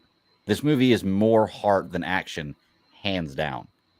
Yeah. But the action is good. But it's a good story to tell. I don't agree with everything in this movie. I don't disagree with anything. But like some things when I saw, and I was like, you could have done that better, or I don't necessarily whatever. But you see that with every movie. But as far as the story for this movie goes, the story had a lot of heart to it, and it was a great tribute to Chadwick Boseman. Like from is that what you told your employees? No, because like I said, the first question they asked me was, "Do you like?" I told them good things about it because I like the movie. Okay. But the first question they asked me was, "Did you like it better than the first movie?" And to be truly honest with you, until they asked me that question this morning, I never even thought about it. Oh, I never even thought about it. But I gotta be honest. Before the Marvel credit rolled, I was like, "This is gonna be better than the first one," because to me, the first one was not it. I watched it. I have not watched that movie more than once. Really? Okay. Well, and I don't. Go ahead. I was going to say, this is where we may differ then, because I actually, upon thinking about it, I think I like the first one better. They're both really good movies. I like the Killmonger story. Yeah.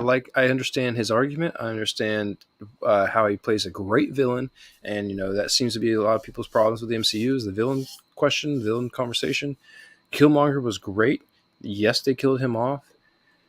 I just didn't like the whole structure of the first movie. Okay.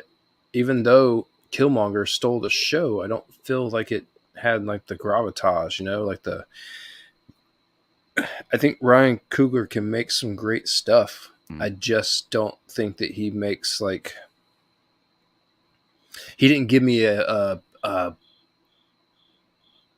it didn't make the movie didn't make me feel threatened. Right. Meaning that I didn't have something to be redemption worthy, I guess. You know, like there wasn't not even redemption, but something to come back from. Mm. And I felt like the first one was a great plot, but it could have been done totally differently and still gotten the same weight out of Michael B. Jordan and Chadwick Boseman together on screen. Okay. And so that was my only beef with it. I think the first one was one that I knew when I came out of theaters. I remember telling one of my buddies, I was like, this may be a top 5 Marvel movie for me. It did end up being a top 5. But of the Marvel movies, when I flipped through the library and the catalog of things to watch, it's one of the ones that I've turned back on a number of times because I just enjoy that movie. I enjoy the acting in that movie. The characters are great. I love Chadwick Boseman as Black Panther. He did just such a great job. And I think, honestly, that movie felt so much more connected to the universe than this movie does. And maybe for me, that's why, not saying this movie's not, but it felt like that because I knew so much more about what was going on in the universe then. I'm kind of lost in this universe right now. I don't really know what's happening. And that's fine. I'm not saying they have to cater to me, but just personally, I'm kind of lost of where they're going. I don't see a direction. And maybe they're just not pointing in one direction right now. But maybe that's why I felt more comfortable with the first Black Panther. But I did really enjoy this movie. It sucks. It's like when I have the Jordan LeBron conversation. I'm a LeBron guy over Jordan, but that doesn't mean that I want to talk shit about Jordan. Mm-hmm. You know, Jordan's still he's still an amazing player, but automatically people assume when you like one thing, you hate the other. And it's not always true. Like I enjoyed both these movies. I don't think I'll go see it in theaters again, but I'll definitely give it a view again.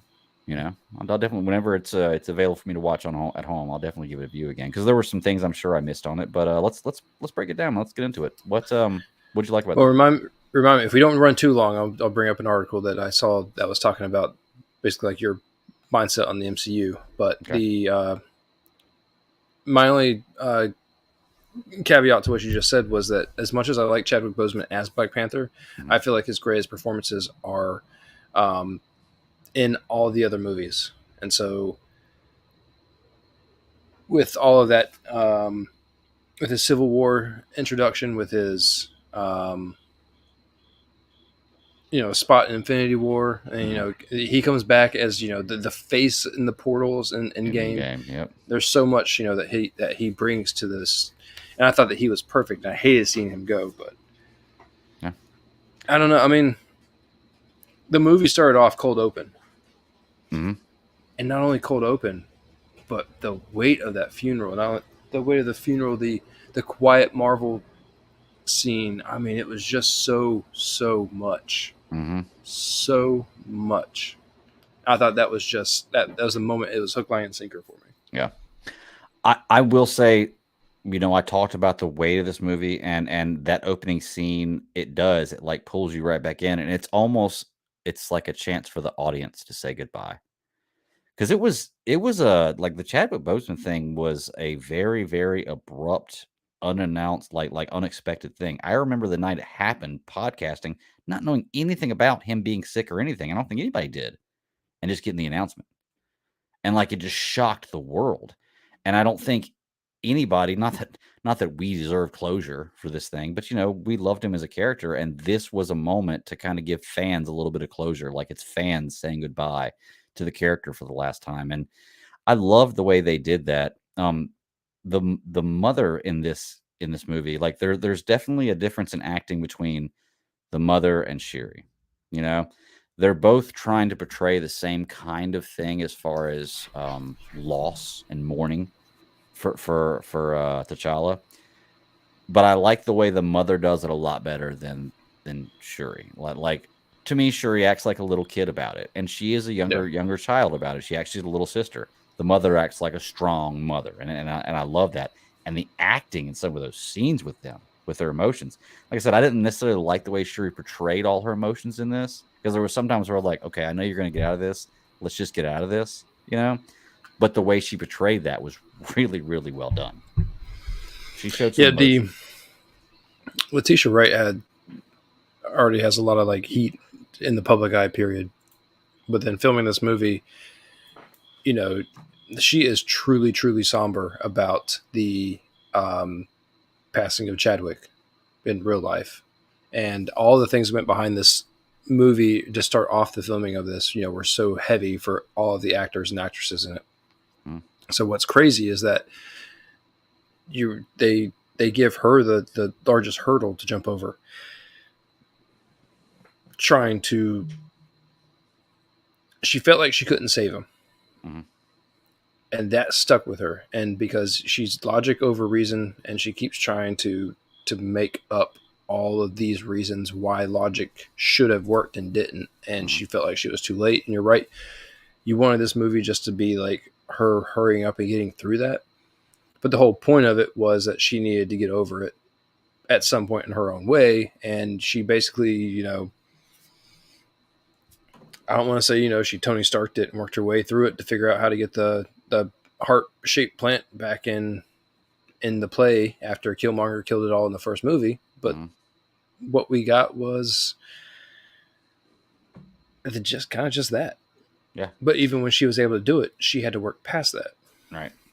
And to be truly honest with you, I forgot about the heart-shaped herb, as they say it in this herb, as they say it in this movie. I forgot about that Killmonger destroyed all those, because like the when I was first watching it, and I was like, why don't you just be Black Panther? Like I thought she was just doing it out of spite. Like, I just don't want to be Black Panther. But no, it was a matter of you couldn't. Nobody could. Yep. And I was like, oh, okay. Then I remembered that. I was like, that makes more sense now. That gives that story a little bit more validity there. I love them bringing back all like the characters too. Like absolutely love it. Like Nakia and Koye and all them. Like, I absolutely love these characters in this series. The roles they portray. I will say though, I don't like the suits that she made for Okoye and what do they call them? Midnight purple, Angel or something like that? Yeah. It was too like Disney Predator for me. That's exactly what I was thinking. Yes. Like, and I have no basis with this in the comics. So I don't know if it's comic book accurate, and if it is or isn't, it doesn't matter. It was just one thing that I saw and I was like, Now, that being said, if somebody gave me that suit, hell yeah, I'd wear it. Of course I would. I would wear it. Yeah, because I can't make stuff. No doubt, no problem.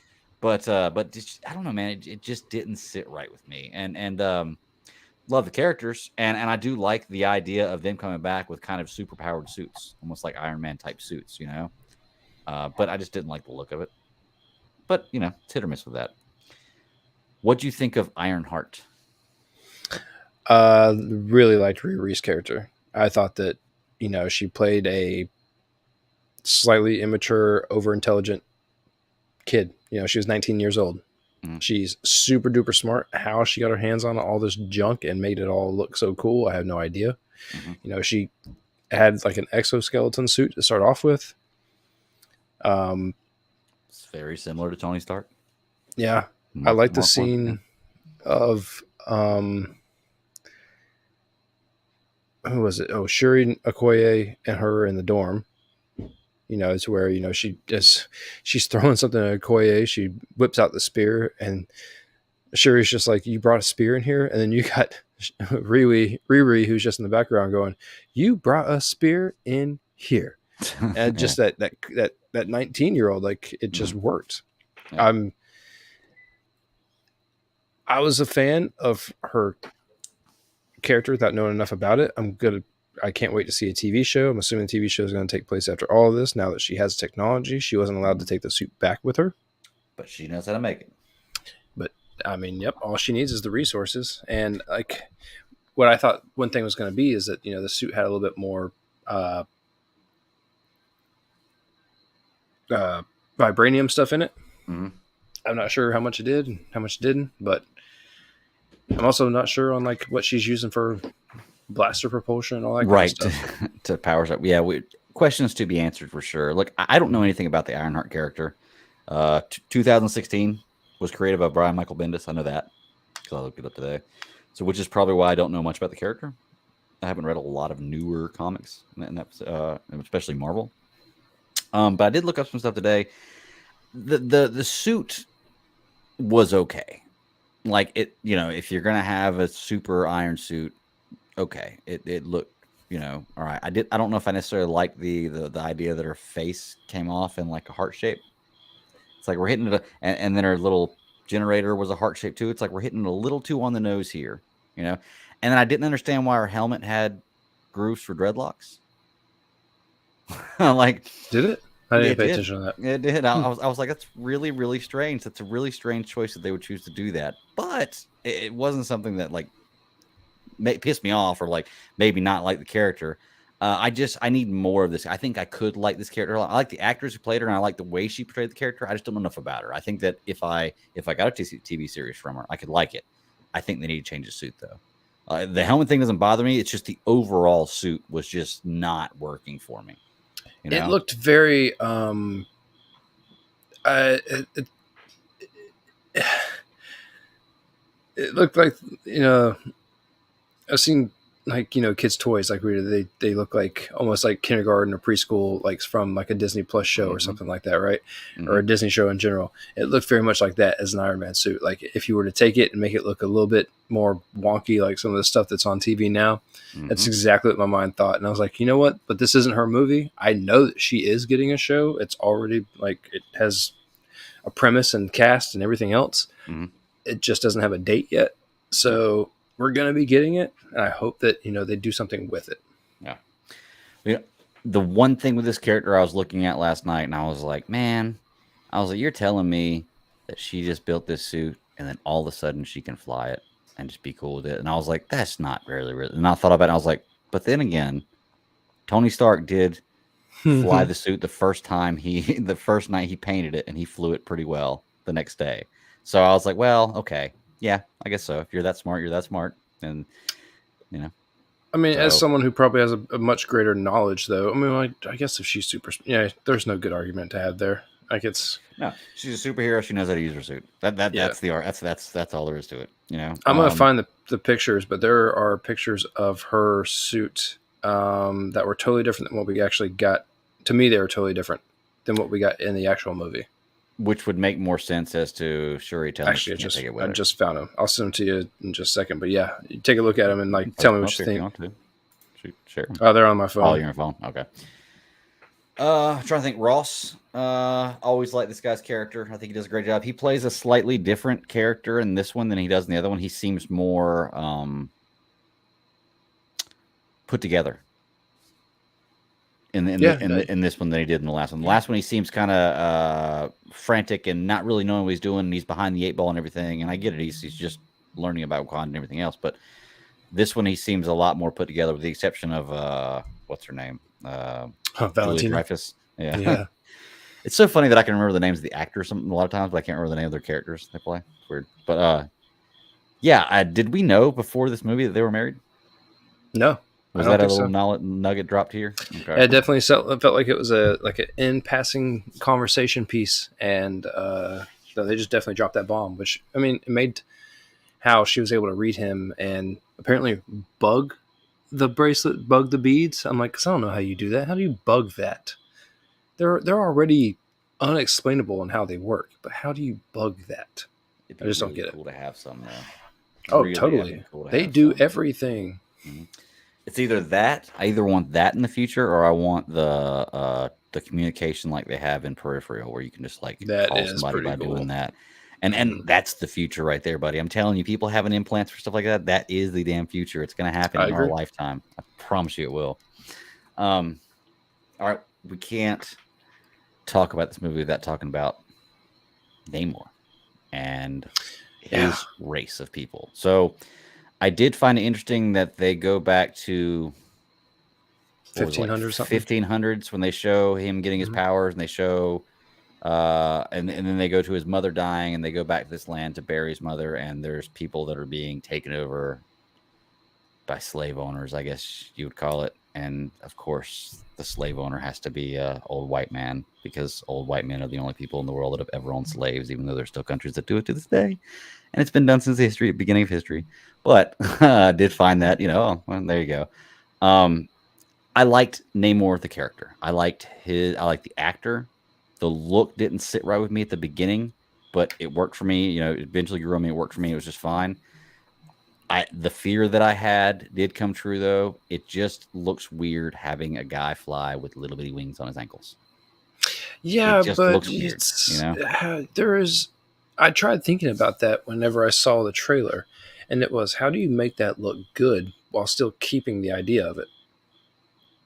The whole fact is that he's supposed to be the first mutant. I don't know how you do it, man. Like, I don't know how you bring. Right. There's a lot of things with his species, not even his because he's a mutant, but his species that I've come to difficult grasp with. And him having the winged feet, like, where did it come from and why was it necessary? And if they're feathered, why are they feathered when he is like an underwater species? Right.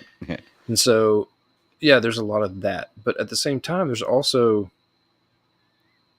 smallpox was the problem why the people were dying. Mm-hmm. They essentially found something equivalent to the heart-shaped herb, mm-hmm. and they were able to turn it into something to help their species. Mm-hmm. They were just humans. I mean, they weren't species. They were Mayans, is what they were. Mayans, right. And Well, I think the ones that were blue were actually a type of mutant, right? The ones that were blue were the ones that mutated. The other ones were humans that had adapted to being able to breathe underwater and everything else. This is how I took it, because not everybody was blue. No. Because that right there is one of my main problems. They turned blue when they came out of water. Oh, okay. That makes more sense. But what doesn't make sense is that they wore their little water mask on their face. Yeah, I didn't like that. They didn't breathe water in. They even helped to explain it in Shuri's little lab. They were able, like, what Namor is able to do is to actually breathe water through his skin. Mm-hmm. And so their skin changes colors when they come up and above water and they turn blue. He doesn't, because he was born of one of those species. All right. He's the only one with the ears and the wing feet. Yeah. Which I really have to kind of pick that apart to really truly explain it. But just to stick on with what they gave me and what I do know, if these people turn blue when they come up out of water, like, why would you need a mask on your face? Like, why wouldn't you just, have like a water sack anywhere or around you? Think of something a la Hellboy, what the guy that was with the Abraham, that character in Hellboy, he had his own little bubble and everything else that helped him breathe. But more importantly, if you're by the ocean, isn't there enough moisture in the air? You would think if you're going to start. We're picking things apart here. Yeah. Way too far. Yeah. I just didn't like it. Yeah. I will say I didn't like the blue. I didn't like the blue characters. Like, I didn't think that they looked good. Like, it didn't look menacing. It didn't look like somebody I would fear. Well, don't get me wrong. If somebody blue like that comes running at me, I'll probably run. But you don't understand it. That's, fear is always not understanding. Yeah, I feel like they could have done a better job with that. I thought Namor looked all right. Like I said, the wing thing was weird for me. But if I just imagine him just floating without the wings flapping, like Superman, then I was like, okay, I'm cool with that. I guess what it was for me was like, it was almost like he would, when he was swimming underwater, he was running underwater. And I was like, that's kind of weird. But at the same time, I don't have those powers, so I don't know. Was he actually? I didn't even pay attention to the underwater. Well, it was his movements, the way like his legs moved, like when he would push through the water. It was like he was running through the water, and it was like he was leaned forward, but it was just kind of weird. But I thought that the weirder part was him doing it in the air. Yeah, like he's not only just flying and like staying steady, but whenever it looked like he was jumping from like space to space, it looked very video game-ish to me. Yeah. And so I was trying to, but it did in the trailer too. I just kind of accepted it in the movie. I think I come from the era that when I see people underwater all the time, they need to just be doing their legs like mermaids. Like, and if they're not doing that, it doesn't feel right. Even Jason Momoa, like with the whole Superman underwater thing, just flying, didn't feel right at first. But I adapted to it, and it came out okay. I mean, their underwater parts weren't bad for me. The only thing I found, it didn't look as good as Atlantis. In Aquaman, no. The only thing I found myself beat my head against was him having his big ass speech when he had his headdress on and he was sitting in the shark jaws. I was trying to understand. That was It badass is. throwing. Look, that scene was really nice, but them trying to talk was what I was struggling with, and which was just me. Like that's just my problem. I got to get over that. Yeah. There is a lot in this movie that look. I liked this movie. Mhm. It was well done. I think that them attacking Wakanda was a much better scene than the end fight, and I think that the car chase scene with that was much better than like the end fight. I love those little bits. I love the action in this movie. The end one was a little bit weird. Just it was a weird idea to take that ship. I know it was what they were after. They were after Namor to try to completely segregate him from the rest of the crew, and they did that. They were successful. The plot line worked out, but I really liked other bits of this movie a whole lot more than the actual ending sequence. Yeah. That is the big thing. The third scene was kind of difficult. Like, I got a question. Does Black Panther heal? Is that one of his powers, is healing? Yeah. Okay.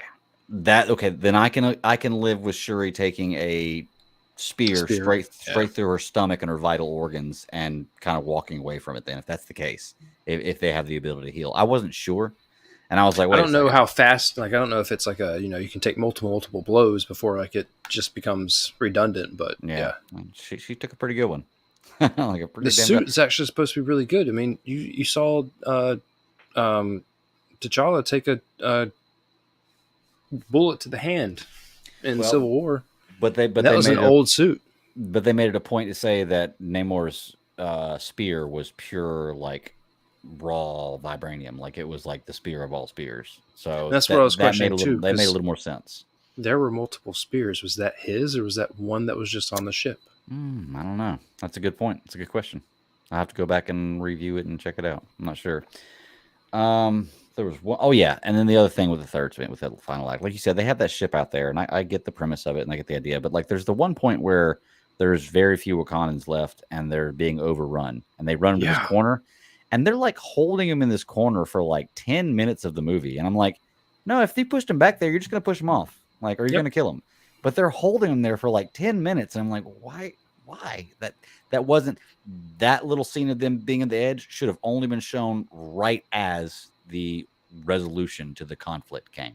You know, they showed that way too early to the point where, like, well, how long are we going to stand here on this edge with them holding spears at us and them not attack us after they've been killing us this whole time? And if that's the ratio of like survivors, they waited way too long. You know, like that's why I say I don't think that the end battle was that great. Parts of it were really good. Look, even to start off with, because it wasn't the first time we saw it, because there's other scenes in this movie that happened way beforehand. I don't know. Do we keep talking about the end, or do we jump around? You can jump around. I don't care. All right. So, like, right off the bat, when the Queen goes and addresses the UN, you know, she's sitting there and she's having the conversations, and everyone else is like, you know, like, why won't you give us your stuff? Like, it's their right. You know, that's the whole point of them remaining as a hidden country, was that they had a power and they had a way of life, and they didn't want to, you know, make everyone a part of that, because greed essentially was coming back to make that become a problem. That capture scene where they took I'm assuming they were French special forces, and just, I mean, straight up made them look like trash. But then you have the next underwater scene where they're trying to get the other vibranium, and they find it underwater. That's where we figure out that it not only comes from Wakanda, but also comes from underwater, which makes sense, because why it would only be in Wakanda, no one knows. Well, remember, that's the only place they know that the meteor hit.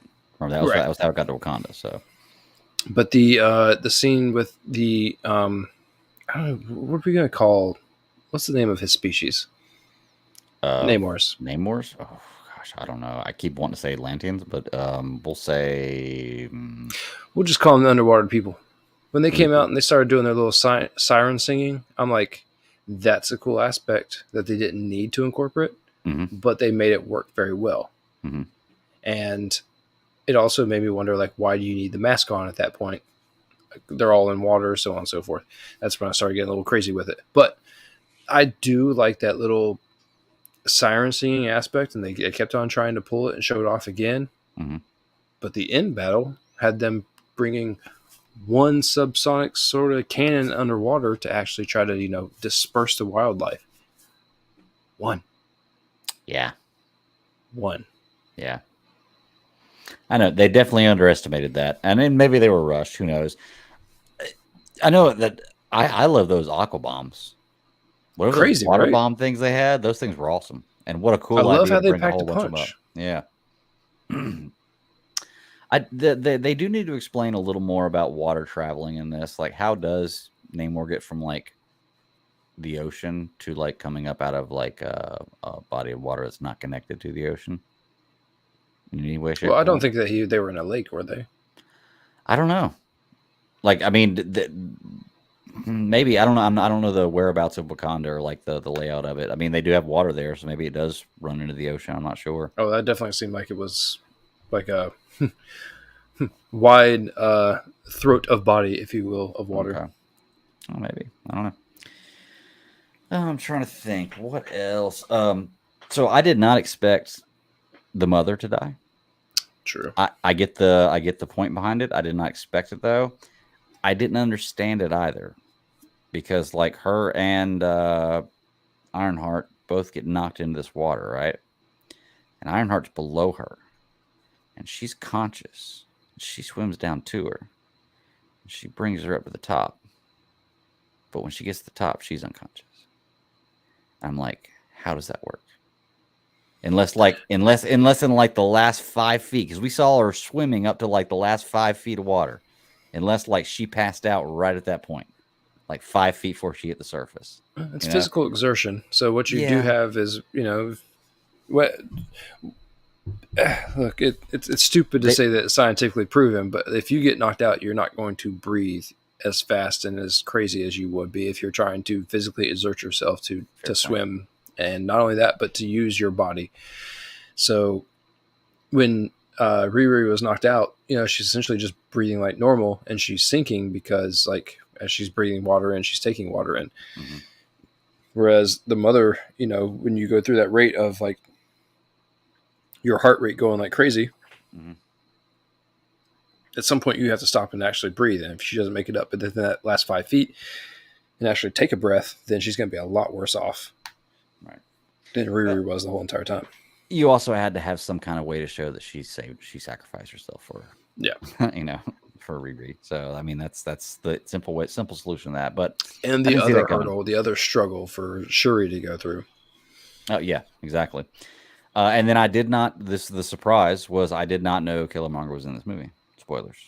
So very small scene, a couple scenes. Very very. The presence is there. The reason for him being there is sound, and it gives more to Shuri's storyline with him being the one she saw on the plane. And once again, I loved him in that role. I think he's a great actor, and he just did so. I didn't think I'd ever see him again on screen. And he did a great job. He's not wrong. Like most good villains, he's not wrong. That's what makes them good. Mm-hmm. Like they have. I found it strange that he was the only one that she came in contact with, and look, I'm never going to understand the logic behind that because there isn't.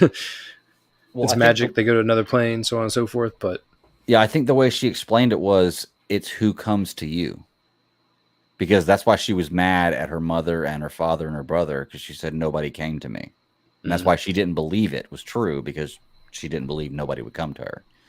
And then, of course, the mother in the end does give her that little scene there. So yeah, it's all full story. Like I said, this movie has a lot of heart. And it's a lot of the MCU and this world dealing with the loss of Chadwick Boseman and the loss of the Black Panther. I mean, even to the point where they even described it as the disease that he died from in the movie. And it's like, well, they really, really, they hit things on the head, but they paid a really, really good respect to an amazing actor. There's not enough that I can say about what they made me feel watching this movie with all of that background. Marvel, Chadwick, Black Panther. My theater was like, clapping like crazy at the end. I don't know about yours, but I mean, like, everyone was definitely going crazy over it. It was like 1:30 in the morning for me, but yeah, people were still clapping. Yeah. Yeah. Yeah. They pulled off a very good tribute and sequel and part of the universe edition all at the same time. Yeah. Like it was, I don't want to say it was flawless, but it was really, really well done. What did you think about the new Black Panther suit? I like it. I examined it over and over and over again when I first saw it, and I was like, okay, what do I like about this? What don't I like about this? And the more and more I looked at it, I was like, okay, it looks pretty badass. Like I like how it because she always has in any kind of ceremony she has those white dots on her face anytime you ever see her, and it incorporated that in the suit, which I thought was pretty cool. Beyond that, it wasn't much different than the last suit you saw him in at the end of Black Panther 2 or Black Panther, the gold. Well, yeah, the gold one. It wasn't that much different than that. Just had a little more color to it and a little more gold, but I thought it looked good. The gold one, did he? I thought Killmonger had the gold one. Okay, well, I knew one of them did. Yeah. Okay. Well, see, that's what I was trying to figure out with and I thought that's why she ended up going with the gold. I would have been okay if it didn't look so, like freshly polished, but I guess if it's a brand new suit, you're pulling a brand new car out of the garage. Right. I didn't think it was too crazy. No, that's not what I want to say. I thought it was a little crazy with the color, with the gold and the silver and everything else, but I didn't think like it went way, way too far. I thought that it rode the fucking line. Like I thought that it was very much like not my choice, but not like a bad one. Right. And so, like if they'd have put too much more detail on it, it would have been overboard. It would have been messing up something that already looks good. I do that all the time when I'm making stuff. I'll just add too much. I'm like, no, let me go back and take this and this and this away. It was good the way it was. But all in all, I thought it looked pretty decent. There was one thing I wanted to say. You just mentioned something, and I had it in my mind. I usually write it down as soon as I think something like that, and I forgot to just now. Well, it was the adaptation of Killmonger colors into her suit that was what I was really figuring the gold kind of came from. We see that, she is quietly and like cautiously embracing the fact that when she is understanding that, she's not looking for revenge, and when she does end up like ultimately not killing Namor and like trying to find a way. And then, we get towards the end to where it's, she starts to get like a level head on her shoulders. It all starts to make like a little bit more sense to me. But even then, like you get to like you get to that mid-credit scene. Yeah. And like this movie opened and closed with trying to like rip the damn tears out of your eyeballs. Oh yeah. It's so funny too, because like now anytime I get to the end of the movie, first thing I do is pull my phone out and check like mid-credit scene, post-credit scene is there, which he came out and said there wasn't a post-credit scene, which he wasn't wrong, but I didn't stay for anything. So because I went out and Google, like after the mid-credit scene, I looked up Google, I was like, and like a bunch of people in the theater were still sitting down. I got up and I was like, I held my phone, I was like, Google says there's nothing. And everybody in the theater started getting up and walking away. I was like, okay, cool. I have that power with Google. Yeah. But was there a post? No, so what I was saying was that Ryan came out pretty early on. I was like, there is no post-credit scene for this movie. Okay. Now, I'm cool with. Give me a mid-credit scene. I'm okay with waiting for the post-credit. I'm done with that now. Yeah, no, totally. And not only that, but I mean, like, how do you follow that mid-credit scene up? I mean, like, there isn't. Like, I thought that it was already enough of what they did. But, man, when they bring out, and look, I don't even know that the kid actor has anything to do with, like, the Bozeman family. Like, I have no recollection, knowledge, or anything about all that. I was going to look it up last night, but I was like, I'm fine with it. Like, I just kind of want to, like, sit in it for a while. Mm-hmm. I thought the kid looked a little tacky. That's just me. No problem. But it meant so much. And the fact that everyone knew except for Shuri, that was her point in actually figuring out that, T'Challa had a kid and his name was actually T'Challa also. Crazy, man. Why would you keep that from her? Well, that was the only thing going through my mind. If the mother knew, I don't think the mother knew until the mother showed up in Haiti. Okay, So That that scene where she showed up seemed maybe like it she, was she did a just say she knew about her or yeah. about him, so I wasn't sure. But I don't know. Maybe, I mean, a really well kept secret. Yeah, Um, I don't know, man. I mean, the movie was definitely trying to tug at the heartstrings, there very towards the much end, so. because this was a post credit scene unlike most. This was like a 3 or 4 minute post credit scene. Like most of them are like 30 seconds, just Oh, a this was a real quick. tribute. This was a yeah. This was It was their chance to let everyone gather together as like fans and on-screen actors to have a moment without making it a moment, mhm, like without saying, hey, we're all here, sit down, let's have a moment of silence, blah blah blah. yeah. It was like your last moment to actually have uh with not only with Chadwick and Black Panther, but with like the expansion of like bringing more to it. hmm Yeah, and just knowing, even though I know it's in a movie, that storyline can live on is pretty cool, And knowing that, I mean, Marvel's definitely doing something with this in the future, right? You don't put something in there like that without doing something with it in the future. Got to. So we'll see what happens with that. But it was like I said, this was a closure movie for a lot of Black Panther fans. It was a great tribute to an awesome actor, a great contributor to this franchise, and a guy who just got taken from us too soon, man. And they did a really, really good farewell to him. I feel like I'm ready to move on now. Like, I didn't know how I was going to handle it, man. And like, this is coming from me. Like, I didn't know how I was going to handle it because I really like the character. And I was like, man, how are they going to replace this character? But I think they, with the exception of a few things in the movie that I either would change or, didn't necessarily love, which I have in every movie, um, they did just such a great job of paying homage to him, of sending him off and getting me ready for Wakanda and the Black Panther storyline moving forward, Yeah. like post Chadwick Boseman. That was what I needed. I've heard a lot of talk from people, and it always comes back to like, how is this movie going to be received?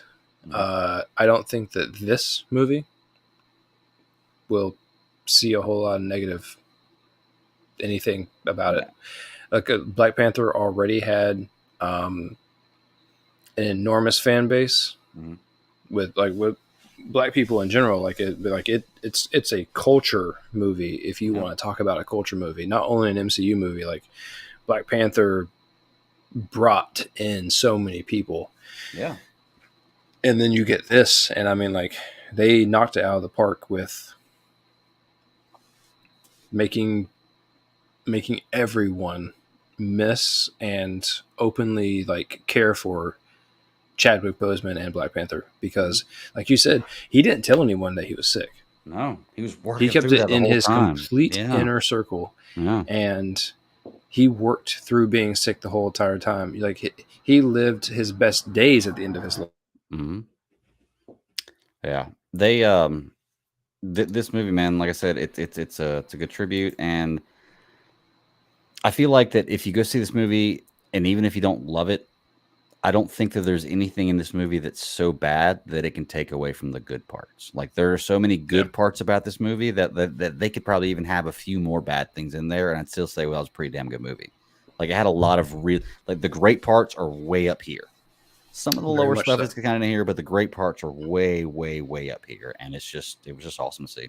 Like, I haven't felt that good coming out of the theater in a while. Even though it was 1:30 in the morning, and I was dog ass tired. I was like, man, that was awesome. And a judgment for me is always when I wake up the next day. Like, when I'm at my job and I'm casing mail, what am I thinking about? If I just went and saw a movie the night before and I can't stop thinking about that movie, I like that movie. And that Mhm. was the way it was for me this morning. There's a lot of movies where I'll go see, and the next day I'm not even thinking about it while I'm working. I'm like, well, that didn't stick well Yep. with me.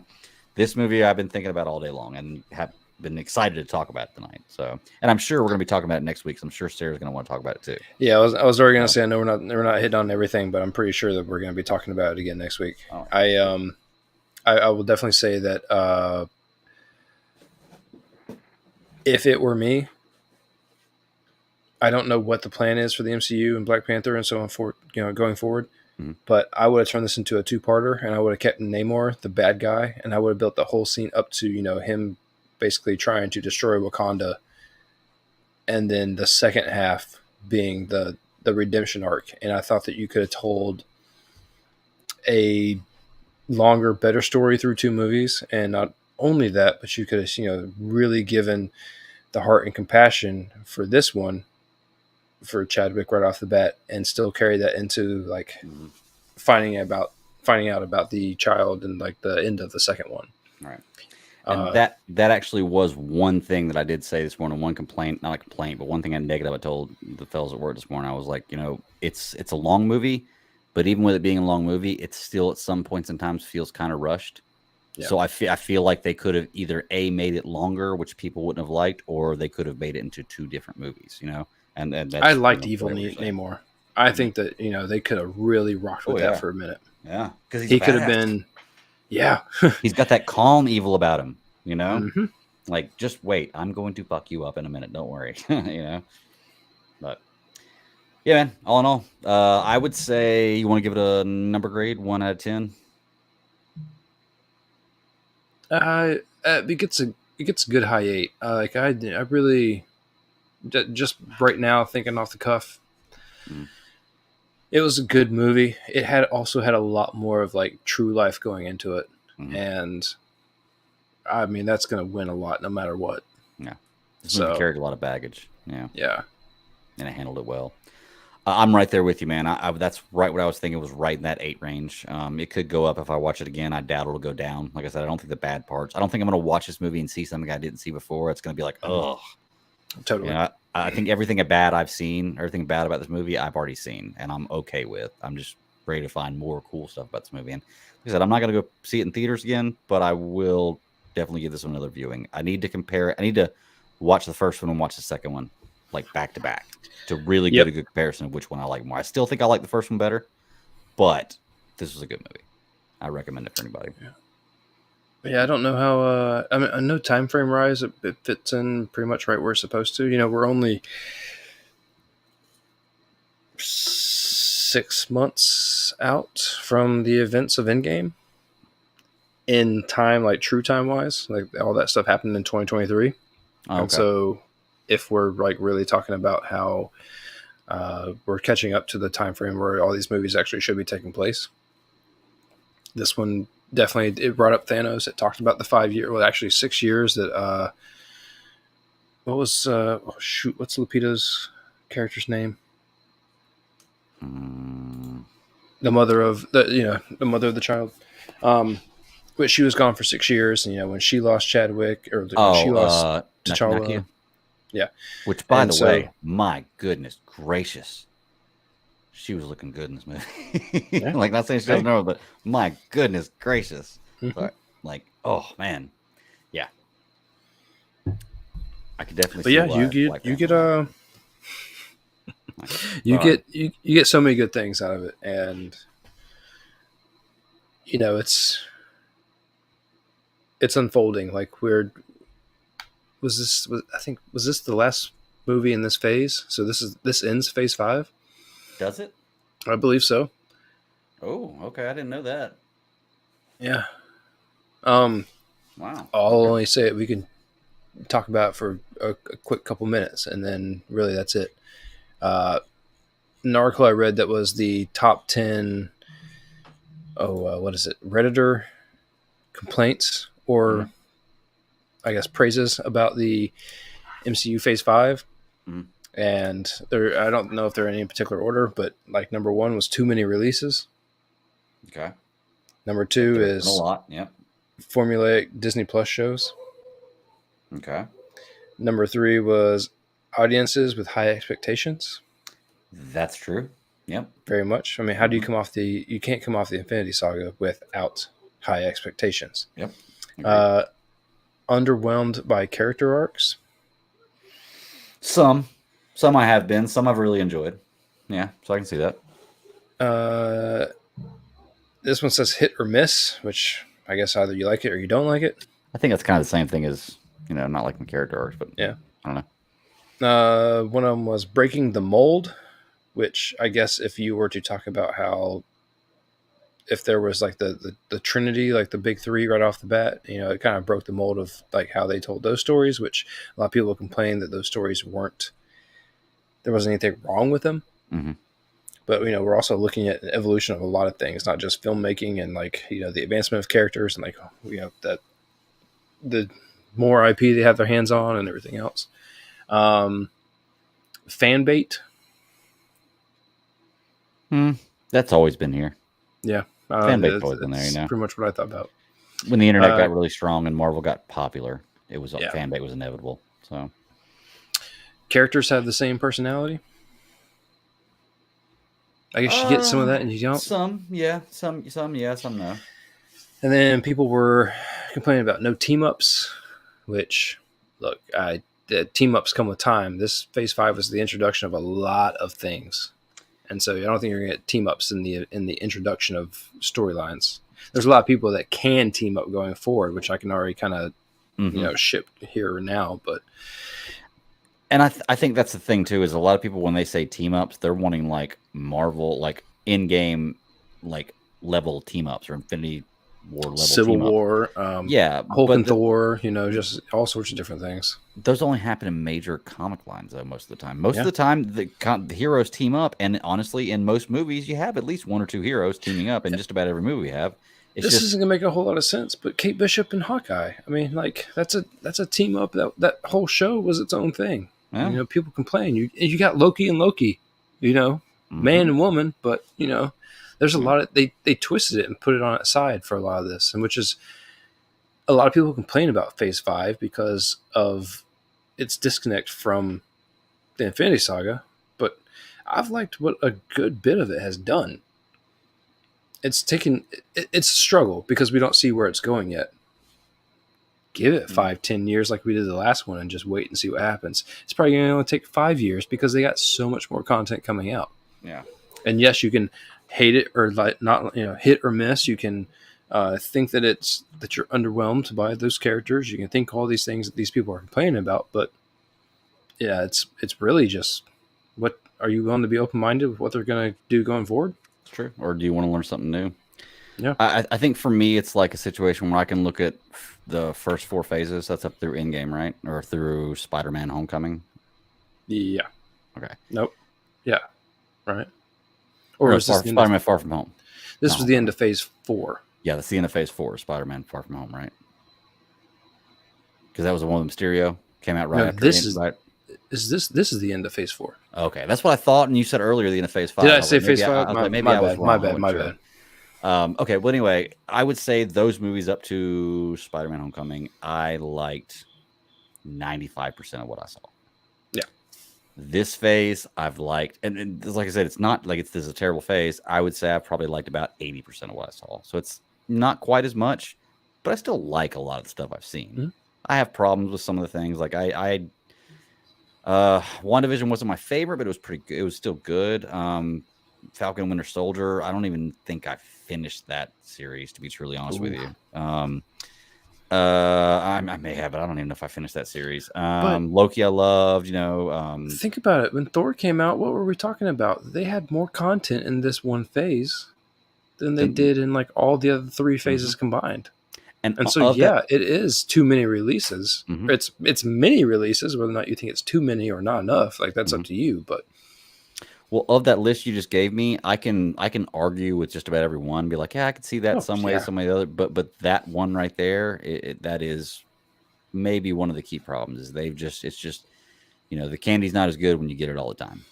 But you just said 80%, and that's an enormous number for 80%. Is a great number. The amount of that content. Agreed. And so, and that's why I'm saying, even though I don't like it as much, I still like this stuff. There's just a few things here and there that I'm just So.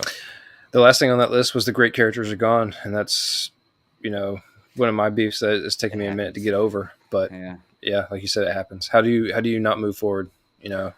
Realistically, let's think about it. We have Captain America gone, we have Iron Man gone, we have Black Panther gone. Two of those by design. Other than that, we still got Hulk, we still got Thor, we still got Hawkeye. Black Widow died too. Oh, Hawkeye's done. That's what I was gonna say. Like you're talking 2 out of the original 6. Like OG, if you want to talk about that. But still, at that point in time, look, we got to keep going forward. My only complaint is like you're going to run out of your characters. That's why they're trying to start them so young. Mm-hmm. That's why Miss Marvel and Ironheart and these characters are truly young, and even Simu Liu that's playing Shang-Chi, dude, he's gonna look young forever. Yeah. I mean, like they got plenty of things that they can do. Well, this is why, though, when you convert comics to live action, you have to do reboots and like 3 or 4 movie arcs. Mhm. It's why Batman's been redone like 6 times because guess what? Batman's been around for like 76, 77 years now.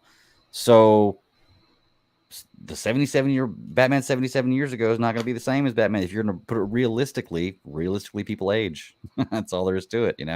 So that's why these characters, that's why it's difficult to do a story arc as long as they're doing with these characters. Because once you killed off an Iron Man or a Captain America, you can bring back a pseudo or a replacement, Yeah, but you're never going to get that character back. Like you and that's why killed him I in this always think universe, that you're never going to get it back. You can reboot, but that's. Oh, I don't think like Henry Cavill's a great idea. Like he is Superman. Like he is the face of Superman. But you know what I want? I need someone that can last and look like that for like 20 to 30 years. And because Superman doesn't age, but you need other characters that's that you can true. bring in to make this whole thing work. That's If you true. want to start with like a Well, he ages just slower. He grew up. true. Yeah, so But if you use like Sparkle Bat as your year 1, year 2 Batman, I mean, if it's someone that you're truly going to sign on and turn this whole thing into a thing, look, Downey was in it for 10 years. I mean, you watched him age. That was a rough 10 years, but he didn't start life as a 20-year-old. he wasn't very young whenever he started out. That's he what I'm wasn't saying. so. I mean, he wasn't a young whippersnapper when he got the role. Because I remember Yeah. watching Robert Downey Jr. and shit when I was younger, and Mm-hmm. thinking about he was an amazing actor. And then he had his huge downfall, and then he made a huge comeback. So yeah, that's it. I mean, that was just something I was thinking about when we talk about these phases where we're at, and especially if this is the end of phase 4. Excuse me, phase 4, not phase 5. Then I'm curious because I think phase 5 has a lot of potential. Yeah. I think we're going to be plagued by a lot of these same problems until we start to see the picture come together. I think until people see X-Men and Fantastic Four on screen, a lot of people are going to be upset. And until they see that, and if that's what people you're like, going to get that. I think that's what you're going to get the next time around. Unfortunately, very possibly, yeah, very, very possibly. And the thing is, if that's what people want, then that's cool. They're cool to want that, but it doesn't mean what you're getting is not great. Look, watch this stuff. Watch the Marvel stuff. Watch the DC stuff. I may not like all of it, and I may not agree with all of it, but I'm going to at least give it a chance. And there's going to be something in there that's going to connect to, especially in Marvel. It's going to connect. I wouldn't say that for DC, but in Marvel, it's going to connect to everything else. So it's somewhat important. You see it, and it's people putting forth effort to do something here. So even if you don't like it, it can still be a big part of this story. Hell yeah! You should give it a chance. So. All right, man. I think that's it. My beers are empty, and so is my note page. So let's wrap this thing up. Tune in next week for more Black Panther talk from Sarah. Yeah, basically, yeah. So we're going to come back next week. We're going to continue these shows. I'm sure Sarah's going to talk about Black Panther. There will be some kind of news that comes out between now and then. But between now and then, check us out. Come check out the YouTube video. We posted on the YouTube channel. Give us a like, give us a share, subscribe, write a comment in the comments section. That helps the algorithms too. Or if you just want to listen to the audio section, just check that out. Any audio podcatcher of your choice. I'll drop this show here in about an hour. And then throughout the week, I'll be putting out small segments of the show so that we don't have to listen to the whole thing, but you can hear just a little bit about what we're talking about on each topic, and maybe it'll draw you to the show. Come check out the whole thing. But we're here every week, Fridays, 9 p.m. Eastern Standard Time, except for this week we're on Saturdays because sometimes we change it up a little bit. What's that? Right here. Oh, yeah, right here. I thought you were pointing your name. I was like, Ross? Yes. Right here. Right here. But yeah, and we'll let you know if we do that, but generally it's going to be on Friday. So until next week, y'all keep pounding. Later.